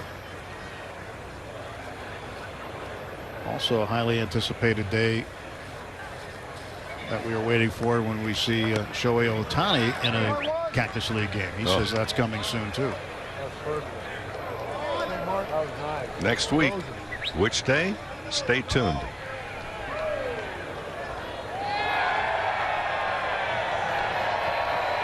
So Murillo from Maracaibo in Venezuela sends one home, and it's a ground ball to first. That is picked up by Joe Vincano and then thrown to second base. They get the force out there, but the Keystone Cops on the bases right now. Ball being thrown around all over the place. Joe Vitrano in there at first base. Threw and got the first out, but the return throw didn't cooperate. No, good job of getting the first throw off, making sure you're inside the line, did not hit the runner going back to the bag, but really didn't get a chance to set up and receive that throw that was low. And the Dodgers, coming in, center fielder came all the way into the infield on top of it. So, again, we see, from a fundamental standpoint, everybody else kind of moving around. So the error will be charged on the first baseman, Joe Vitrano.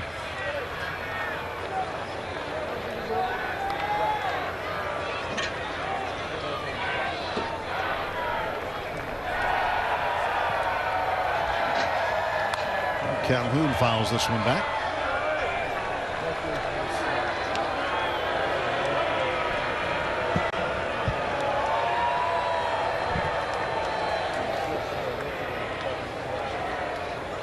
Richie Martin is out there to pinch run at second base for the Angels.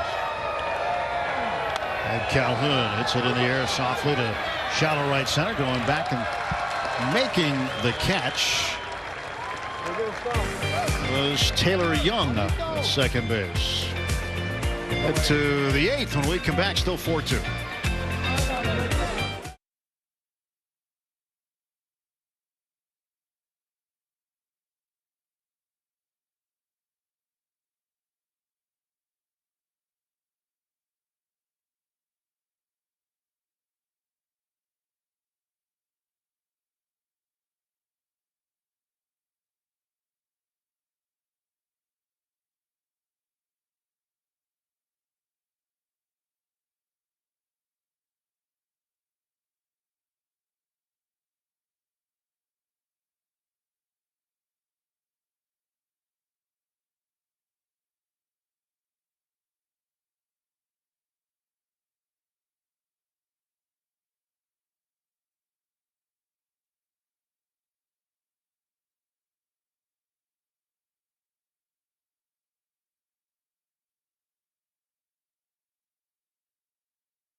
Late innings here in Tempe at Diablo Stadium with Rick Monday. I'm Tim Maverick. Kirsten Watson with us as well on the radio TV simulcast. Glad you're with us no matter where you happen to be tuned in, whether it be radio or TV.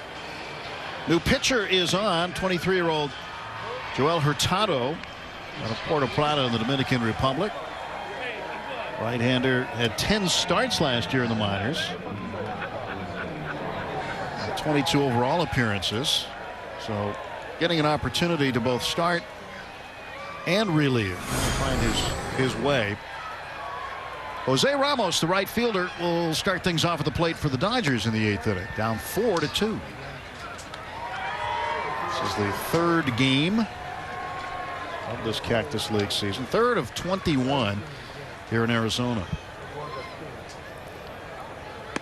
And tomorrow we get to see one of the really good young pitchers for the Dodgers throw against the Athletics. It'll be Kyle Hurt getting the start. And then on Monday over in Scottsdale, Ryan Yarborough will get the start. Those are the next 2 listed starting pitchers for the Dodgers.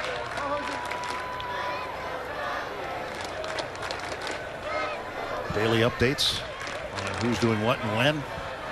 Always a big thing in the mornings at spring training.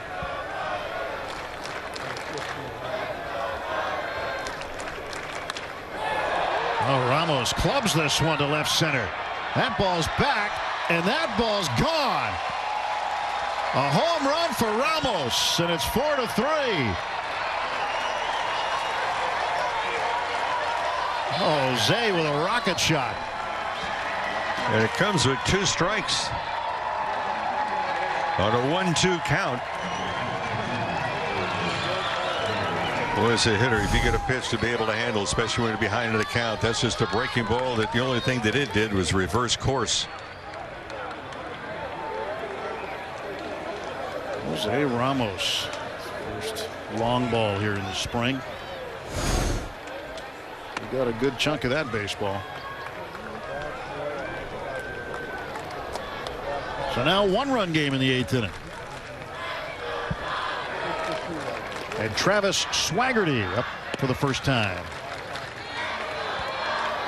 hitting in the DH spot. Well, Ramos, we've seen plenty of him in the first 3 games in right field. And now making a statement at the plate.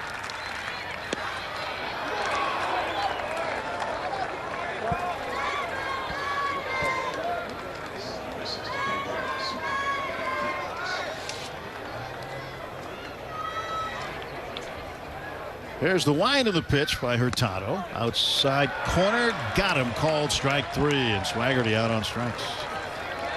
Outside corner has been rather generous both sides of the plate so far this afternoon, and I don't expect it to change.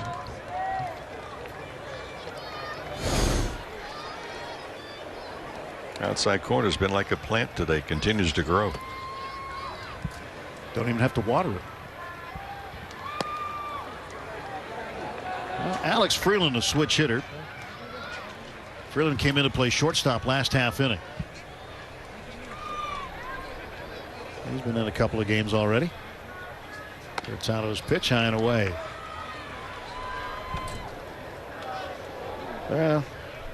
Ramos getting regaled in the dugout, and he is reliving that pitch and the swing and everything about it. And why not? A lot to be happy about.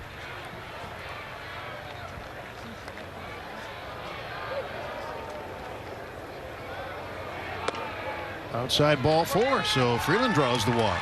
Now the tying runs aboard with 1 out.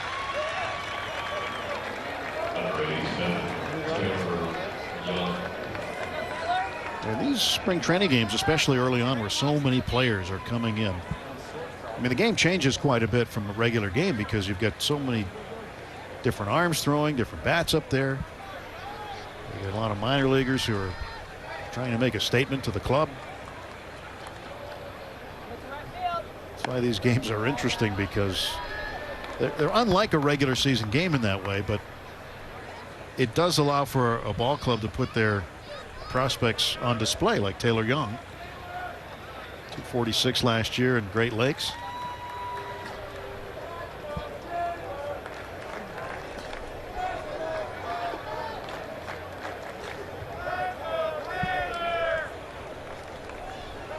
Meeting on the mound right now for the Angels as Ramos is showing how he hit that ball. He's telling Petey Montero, the coach, look, I'm strong. Andy Pages to the left in on the conversation too.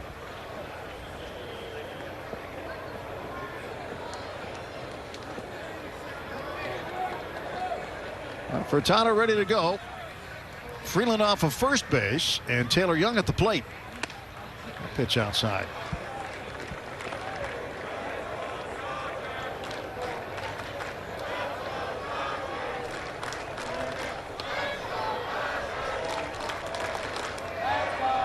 See where Young ends up this year. Balloons in Great Lakes last year. Fouls this pitch off. 2 balls and a strike. Well, for me, it's fun to watch the young players come on because I understand what happens. You're under the magnifying glass. You've been thinking and dreaming about, well, maybe playing in an A game. You watched enough spring training games as you're growing up and wondered, well, what would it be like? Pitch pops out of the glove of the catcher. Mejia now in to catch. Third catcher used by the Angels, and Freeland goes down to second base.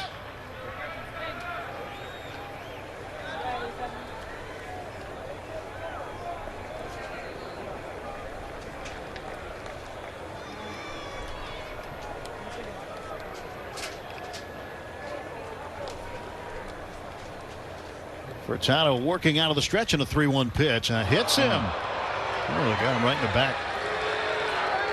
He wasn't dreaming of that when he was thinking about, I wonder what it's going to be like if I can get to spring training, sign professionally, and go. Well, I say it's fun. I remember the first at bat that I had in spring training. Alvin Dark was the manager. He says, get a bat. He said, you're not going to enjoy this at bat, but you will remember it.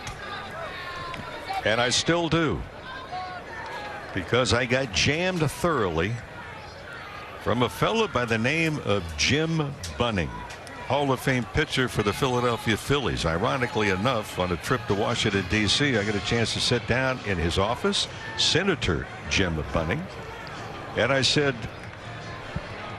as a rookie, I came on and Alvin Dark told me to get a bat, and I would not really enjoy it, but I would remember it. And I said, and I was jammed thoroughly. And I said, Senator, I want to let you know that many, many years later, my left thumb still hurts. You were the pitcher. I popped out to shortstop. See what he did to you? I mean, think about the number of at-bats you've had, whether they've been in exhibition games or not. You remember that one. That one stands out. I think about 7,000 major league trips to home plate. A pretty big one in Montreal. My thumb still hurts. Thumb still hurts. Somebody broke your hand, didn't they? Yep. For Hurtado, he's thrown now 10 pitches. 9 of them have missed the strike zone. The one that did hit the strike zone was hit off the ballpark.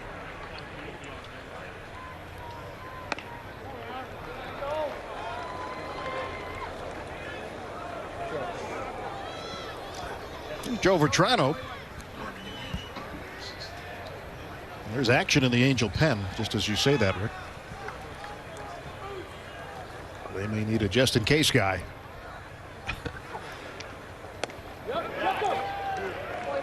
No, this isn't even going to be a just-in-case. This is a, we're going to need you, it appears. The cough button works, doesn't it? Yeah. Even for, but you need to label yours as a sneeze button. Sneeze button. Works for both. Mm-hmm. Pitch up high, ball 4. Vetrano walks. Bases full of Dodgers. Down a run here in the 8th.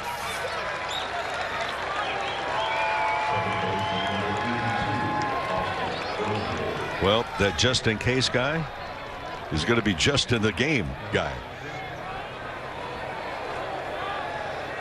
Toronto down at first, Young at second, Freeland at third, and here comes Ron Washington.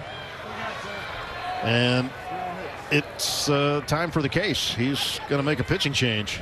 Furtano's going to come out. And we will step aside as the Dodgers threaten in the top of the 8th, down 4-3.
Well, new pitcher, right-hander, is Michael Darrell Hicks.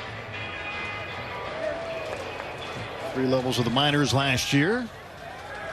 Low A, advanced A, double A. Primarily a starter. 18 starts out of the 28 total appearances. Racked up a bunch of strikeouts, and he's facing Gauthier with the bases loaded in a 4-3 game in favor of the Angels. Swinging strike to Gauthier.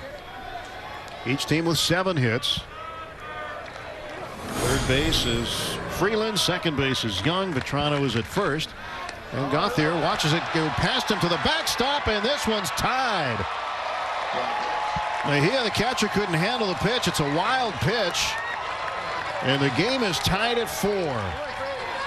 Freeland comes in to score. Well, the wheels kind of falling off the buggy. The pitch in the dirt, but boy, there was no movement at all from the feet. You know, you look at catchers that go down on one knee. Some become statues. They can't move laterally. He tried to backhand a ball out of the way. And he backhanded that one and didn't move his feet either. No, there's the pass ball. I mean, you're reaching about a foot outside your right leg, and you haven't moved at all. And you know what's coming. You don't know it's going to be wild. Lined up on one knee with the bases loaded. And then backhanded the other one. Got there, and backhands that one. Yep. It's only been 3 spring training games, but we haven't talked about the catcher's stance yet. Well, but that affected the play right there. Yes, it does. It decreases lateral movement. Now the infield's playing in very tightly. 2-1 pitch. 3-1 now to Gauthier with Drew Avens on deck. That's ball 4, beg your pardon. That's the 4th one. And the bases are full of Dodgers again.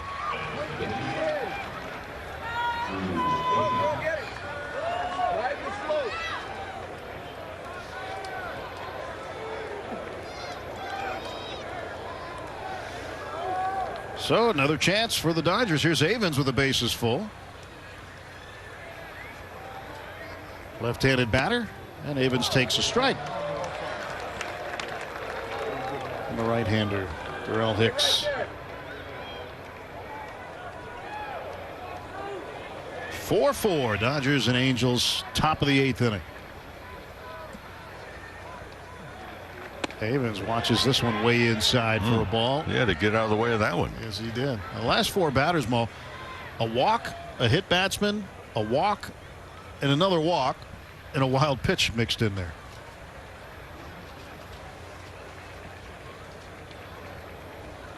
Jose Ramos started it all off with a solo home run. Breaking ball, swing and a miss, 1-2. The Dodgers efficient that first game. Runners in scoring position, just 1 for 9 today.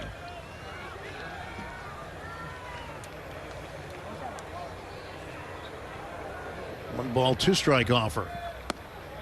Tried to catch that outside corner, didn't come in through the back door. It stayed outside, 2-2. And a good take also by Avens. You know, that is so tempting. You're down by 2, and it's a big spot in the ball game, obviously, here, trying to take the lead. Stretch by the big Angel right-hander. Runners lead first, second, and third. And a strike is called. Oh, that came back over the inside corner. And Avens goes down looking.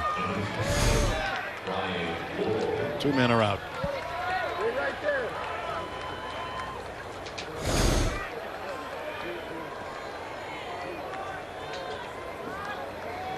Now Ryan Ward struck out in his only plate appearance in the 7th inning. Chance to give the Dodgers the lead. Inside, ball 1, first pitch.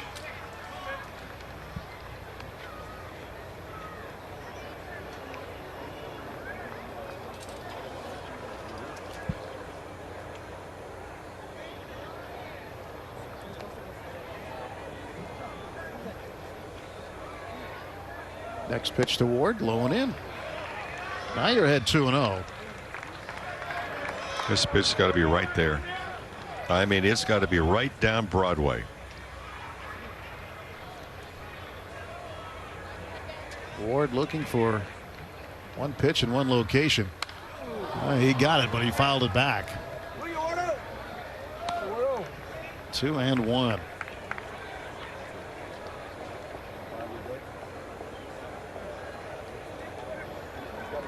Dodgers will see the Angels again after they return from South Korea. 3 games in the Freeway Series, 2 at Dodger Stadium. And one in Anaheim. That was a big cut and a miss by Ward. Count is now 2-2. Bases loaded, 2 men out, 4-4 game. Go ahead runs less than 90 feet away with the lead at third by Young. Taylor Young walking off the bag. Now the stretch. The 2-2 to Ward. Well, it's fouled off. He just reached for it, poked it off the end of the bat.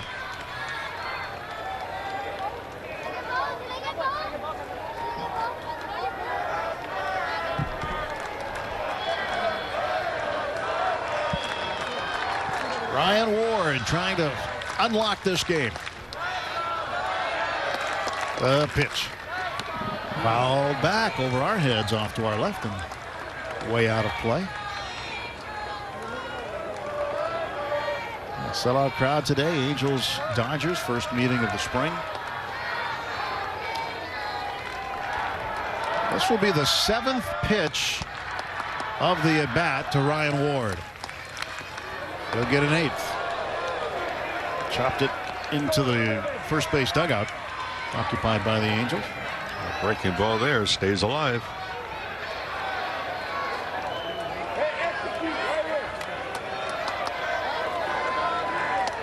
Runners lead first, second, and third. 2 ball, 2 strike pitch to Ryan Ward. Outside 3-2, and it gets a little more interesting as the carousel will begin here. Runners will move with the pitch.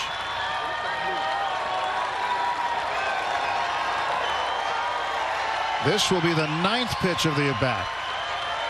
And here it comes. And Ward fouls it off to the left.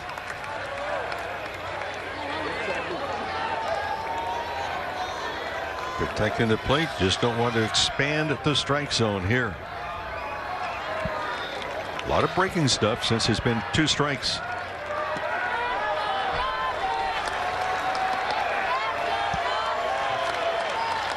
Four game in the 8th, and the pitch swung on, hit deep to right field, down to the corner. That is going to be a fair ball. It's off the wall. Young scores. Vetrano scores.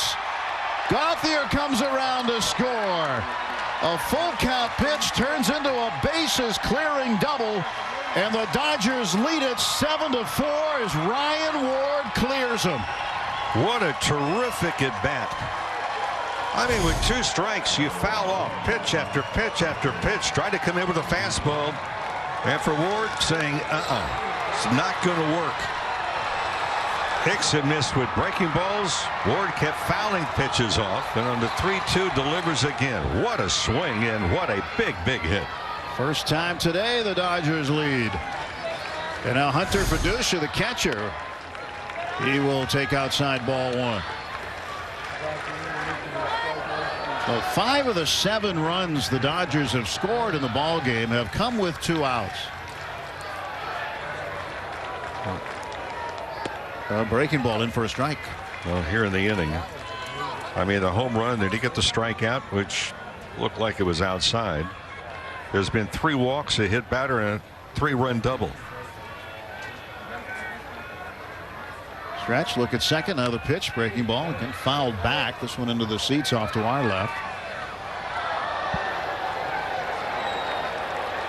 A 7-4 Dodger lead, 2 outs. Ryan Ward, the runner at second, and Fiducia, the 9th man to hit this inning. 1 ball, 2 strike pitch. Outside, pops out of the glove of Mejia, but not far enough for Ward to move up. And with 2 outs, you're already in scoring position. You're not going to take any gambles here.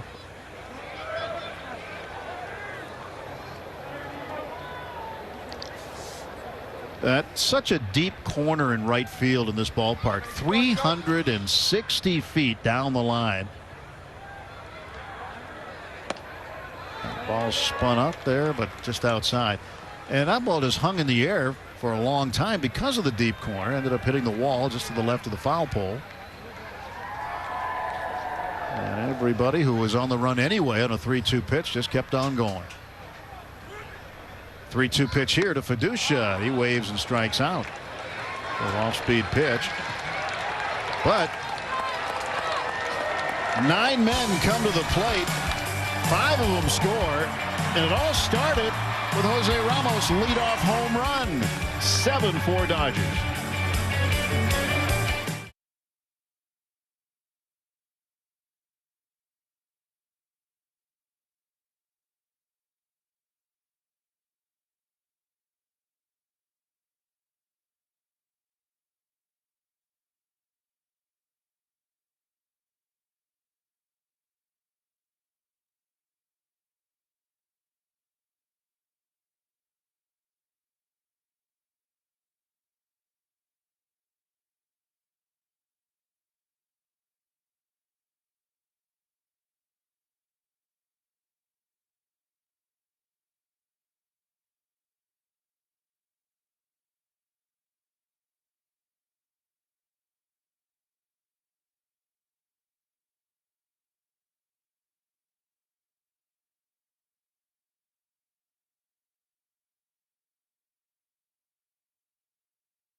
Ryan Ward with the big swing of the afternoon. A bases clearing 2-out double. Makes it a 7-4 Dodger lead going to the bottom of the 8th inning. And Livan Soto is now at third base for the Angels. Takes a pitch from Lucas Weff. Weff's first spring appearance. 41 appearances between Rancho and Great Lakes last year. To Louisiana Monroe. And Livan Soto 0 for 1. Soto lined out to center in the 5th inning. And he goes the opposite way to the left. That ball's slicing. And it's going to be caught by Ward. So Ward contributing on the defensive side too. One down, bottom of the 8th.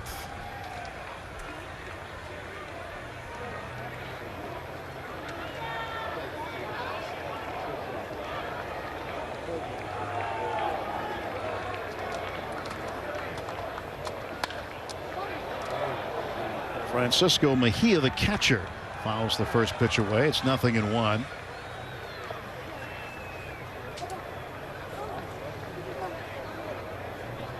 Lucas Webb really did a terrific job. Dodgers got him as an unsigned free agent.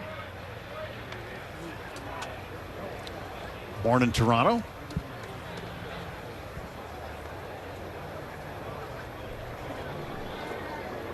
Things are really good for him in Rancho. He earned his promotion to Great Lakes. He was part of a pretty good pitching staff there in Rancho last year at the beginning of the season. This ball is yanked down the right side, foul and out of play for a strike. 2 balls, 2 strikes to Francisco Mejia. Pretty good size also with what, 6'5". A big tall drink of water. He gets full extension also on those pitches. There's the wind to kick the pitch. Popped up foul, third base side, not a play. So at Louisiana Monroe, he pitched there for 3 years, exclusively out of the bullpen. Logged 72 innings there. I shouldn't say exclusively out of bullpen. I think he had a couple of starts while he was there, but mostly out of the pen. And did not get drafted. But the Dodgers saw something in him. And he advanced rather quickly, relatively quickly. You always want to see him advance. If you're in low A ball, you want to be in high A by the end of the year. That should be a goal of yours as a player. Well, Rancho Cucamonga is rather impressive when you start to look at 22 games that he appeared in. He allowed just 1 ball to be hit out of the ballpark. Pitch up high. That's a ball. So Mejia will go down to first base. You keep it in the ballpark, you're going to be in good shape. And in 19 games before he was promoted to Rancho Cucamonga, he allowed just 4 home runs. This ball's hit hard to left field off the bat of Jordan Adams. It's going to roll past Ward and get to the wall. Rumbling around second, heading to third is Mejia. He'll be in, and it'll be Jordan Adams with a double. Second and third, 1 out for the Angels. And the tying run coming to the plate.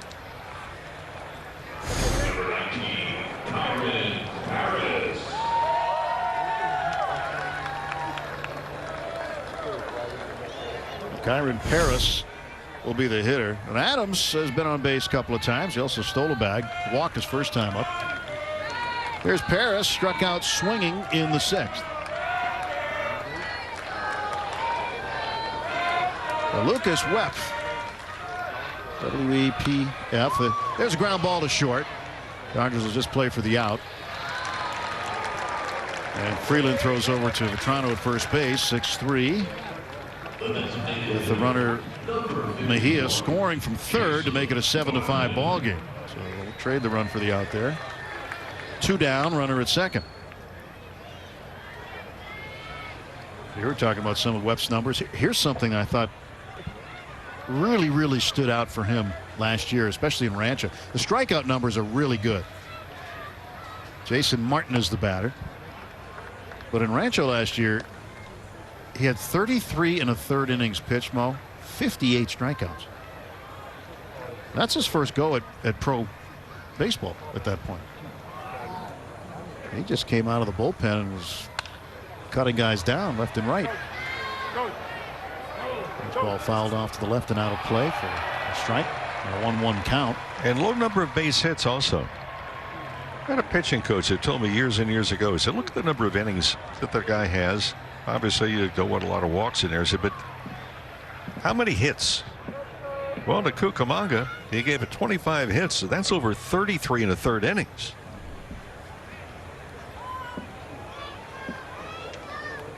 Those are some of the indicators. Fewer hits than innings pitched. More strikeouts than innings pitched. And the strikeouts to walks, he had only 8 walks and 58 strikeouts. At the low minor leagues, you normally don't see that kind of strikeouts to walk ratio. And the guys are just learning. This ball lifted in the air deep to center. After it is Avens. He is at the track. He looks up, and this ball is gone. And it is a 2-run game-tying home run for Jason Martin. It is 7-7.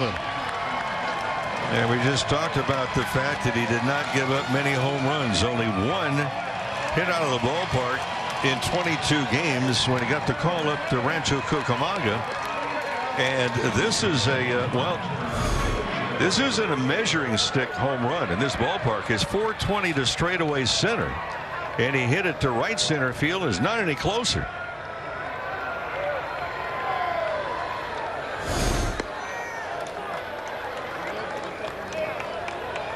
The base is clear for Hunter Dozier. Home run for Martin. And a brand new ball game. Well, neither one of these teams have really helped themselves. For the Angels, they're 2 for 12 with runners in scoring position.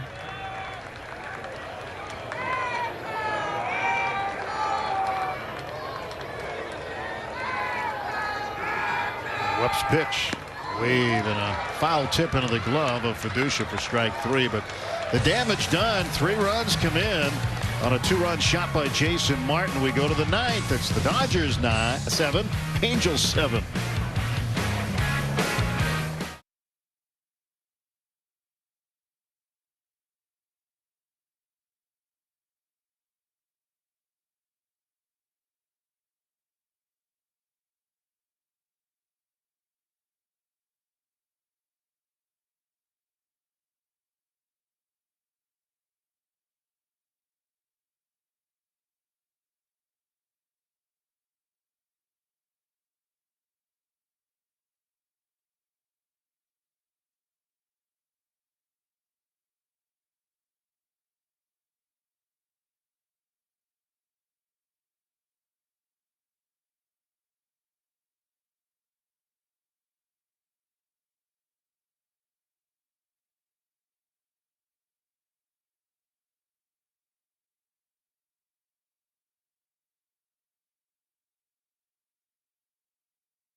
Seven runs, 9 hits for the Angels. For the Dodgers, 7 runs, 8 hits and an error. And now we go to the 9th inning. Just 1 frame to go here. And Nick Jones, the left-hander, who climbed the ladder last year. Big tall lefty slings one in there for a strike on Jose Ramos, who homered his last time up to start the 5-run 8th.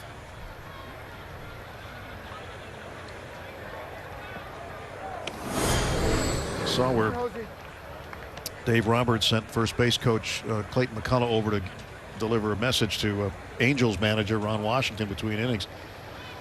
The chances are this is only going to be a 9-inning game. Typically they are. Well, how many players are left? Unofficially, Mr. Jones, who's on the mound, is the 53rd player in this game. That's nothing. Yeah, he had 60 the first game. And the pitch is inside to Ramos. 3-1. You know, the spring training you used to see where they'd play maybe 1, maybe 2, depending on how much pitching they've got with them. And how many position players they have with him. Ramos takes a walk, and the go-ahead runs on board, nobody out. Travis Swaggerty coming up. But I think a lot of times, especially the teams that have to come over from their complex, like the Dodgers here today, they only have a certain number of guys with them. Yeah. So, well, the Angels have used 8 pitchers. Dodgers have also used 8. Washington coming out. I mean, after one batter, he can't change him here. He's got to pitch the 2 more. Well, I think this is a listening session for Mr. Jones. Look, we're in spring training. This is the first game. We got a tie ball game. We need you to throw strikes.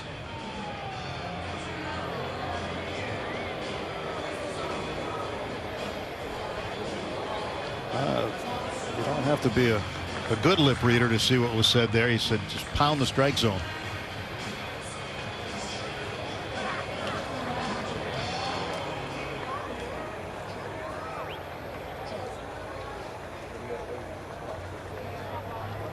Wash communicated right there what he wanted done. Well, Swaggerty trying to get into the offense. He looks to bunt and bunts it foul.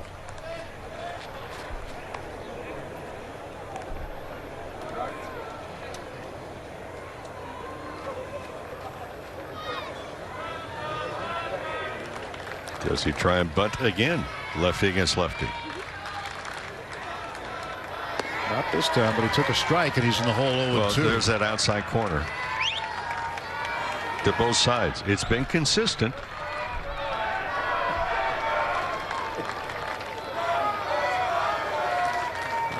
Nick Jones delivering, and it's up high to Swaggerty. 1 ball and 2 strikes. Yeah, Jones just 25 years old, out of the state of Georgia. Went to Georgia Southern. He's big, 6'6".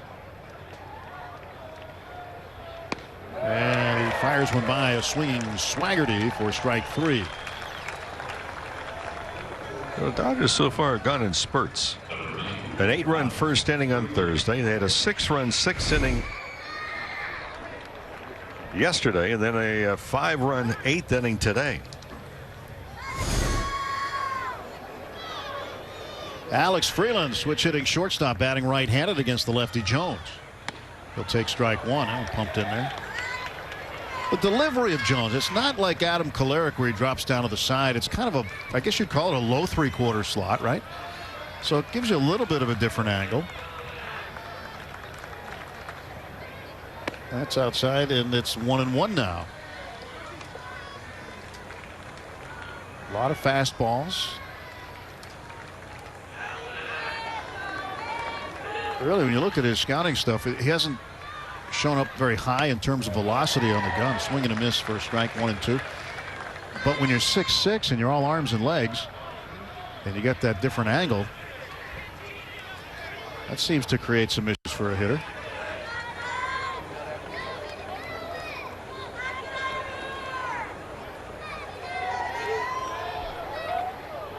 One and 2 to Alex Freeland.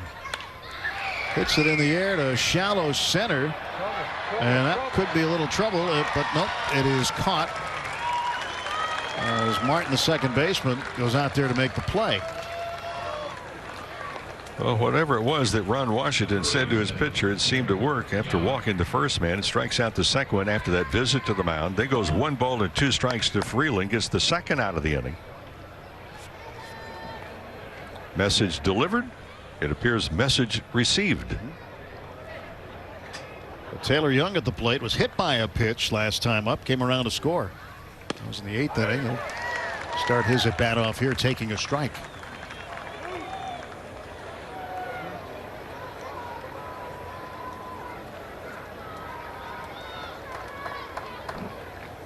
Nothing in 1 to Taylor Young. A pitch outside. 1 ball and 1 strike.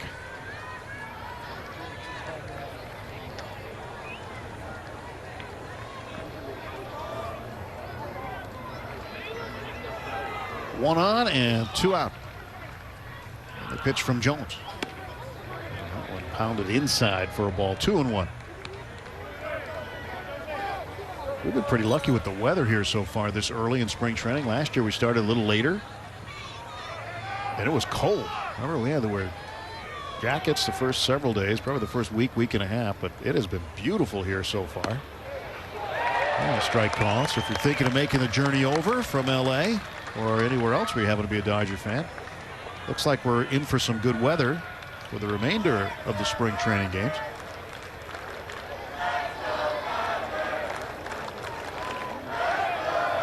Two balls and 2 strikes.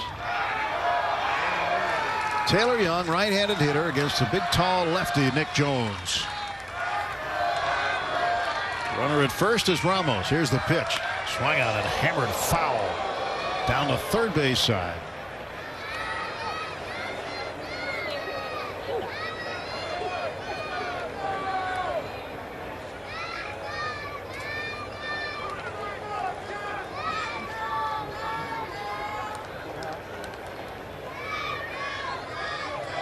Young back in the batter's box, and Jones delivers. That's low.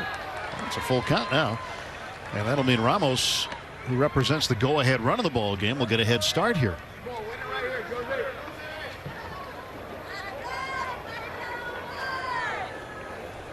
Taylor Glasnow started this one, went an inning and 2/3. Joined us for half an inning during the course of the game. There's ball 4 high. And now the go-ahead run goes into scoring position. Joe Vetrano will come up. I think we both thought it was a very good conversation that Kirsten had with Tyler Glasnow today. And he was honest about his performance today. He wasn't happy with it. But getting to listen to him talk pitching and what he's working on and those types of things. He's got a high pitching IQ, that's for sure. Vetrano, the first baseman, will take a strike. So Glasnow liked the metrics, as he was referring to.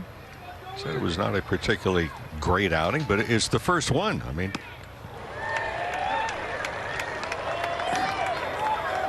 we'll have a couple more.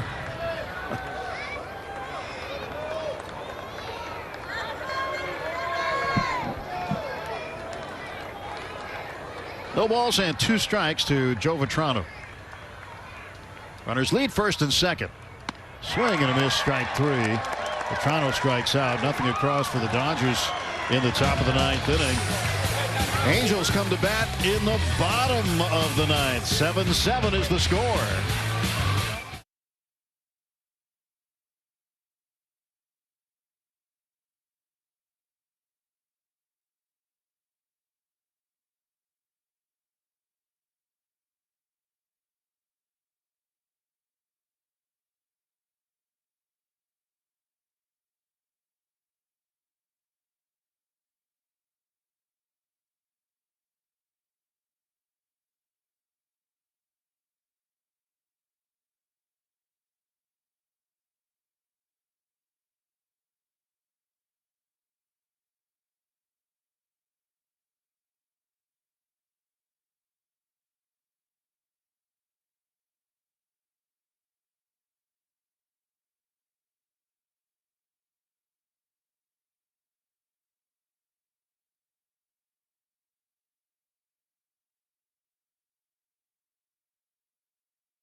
Now still hanging out on the hill of the outfield as this game's tied. Will the Angels get a run, or will we finish this way 7-7? We'll find out shortly A new pitcher for the Dodgers.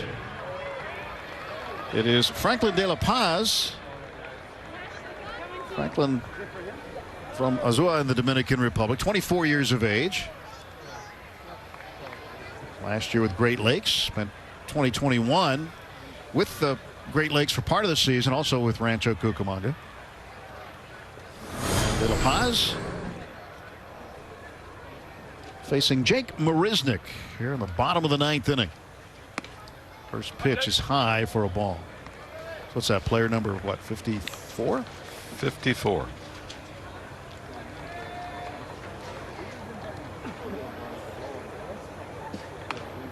Well, I'll make a prediction. Pretty safe one. You're going to go out on a limb again? Yeah, I'll say by mid-March we won't have 54 players in the games anymore. Gee, thanks. Maybe by March 3rd. We're down in the 40s. That one is smacked into left field by Marisnick. And he's going to turn first and think better of going to second base. He took a big turnaround first and then slammed on the brakes. Yeah, he saw Ward come over and field that ball. Really, Ward fielded and was in pretty good position to throw. Made a strong 2-hop, almost a strike to second base. On the TV side, see Ward come over. Squares up the body to where his momentum is really coming towards the infield and gets a lot on the throw. It was a 2-hopper, but right on target. Oh, quick throw, and De La Paz throws it away. And it goes out of play, so Marisnick will get second. And now the winning run is in scoring position. E1. Errant pickoff throw. Not even close.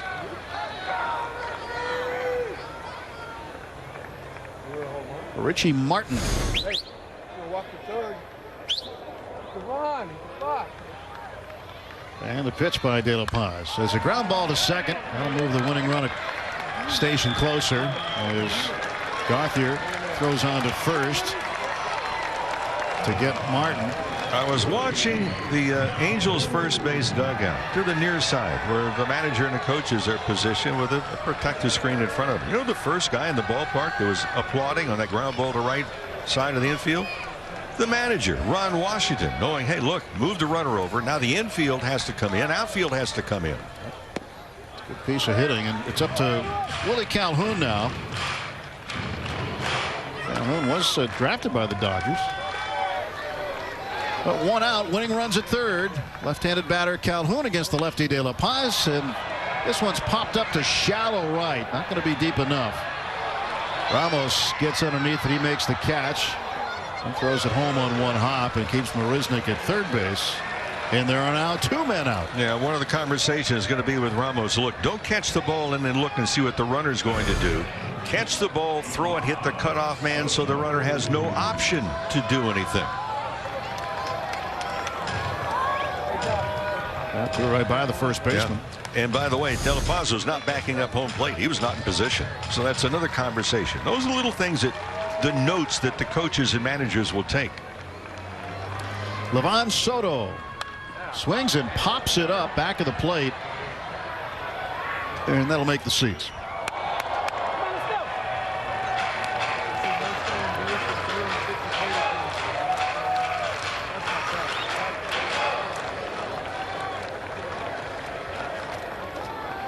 Marisnick getting a good size lead. Gauthier at third, well off the bag. Marisnick get it several feet down. Ball spun in there a little low for a ball.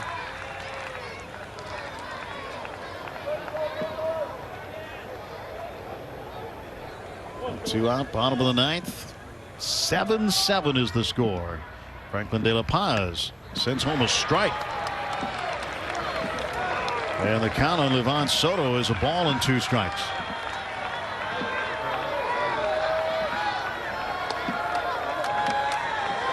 De La Paz set. Lefty stretches, fires. This ball's hit in the air to right field. It'll be playable for Ramos, and he'll make the catch to record the 3rd out in the bottom of the 9th inning. And Dave Roberts says that's enough for today. And the Dodgers and Angels will tie at 7 runs apiece. So the Dodgers go to 2-0-1. The Angels 0-0-1. As we've got a 7-7 final score here this afternoon. Well, Dodgers and Angels, first time they meet. This is the score. They'll meet 3 more times in the exhibition season. Tomorrow on Sportsnet LA and AM 570. Dodgers and A's at noon. Radio pregame begins at 11:30. Well, Rick Monday and Kirsten Watson, I'm Tim Neverett. Hope you had a great Saturday afternoon. We'll talk to you again tomorrow from Camelback Ranch.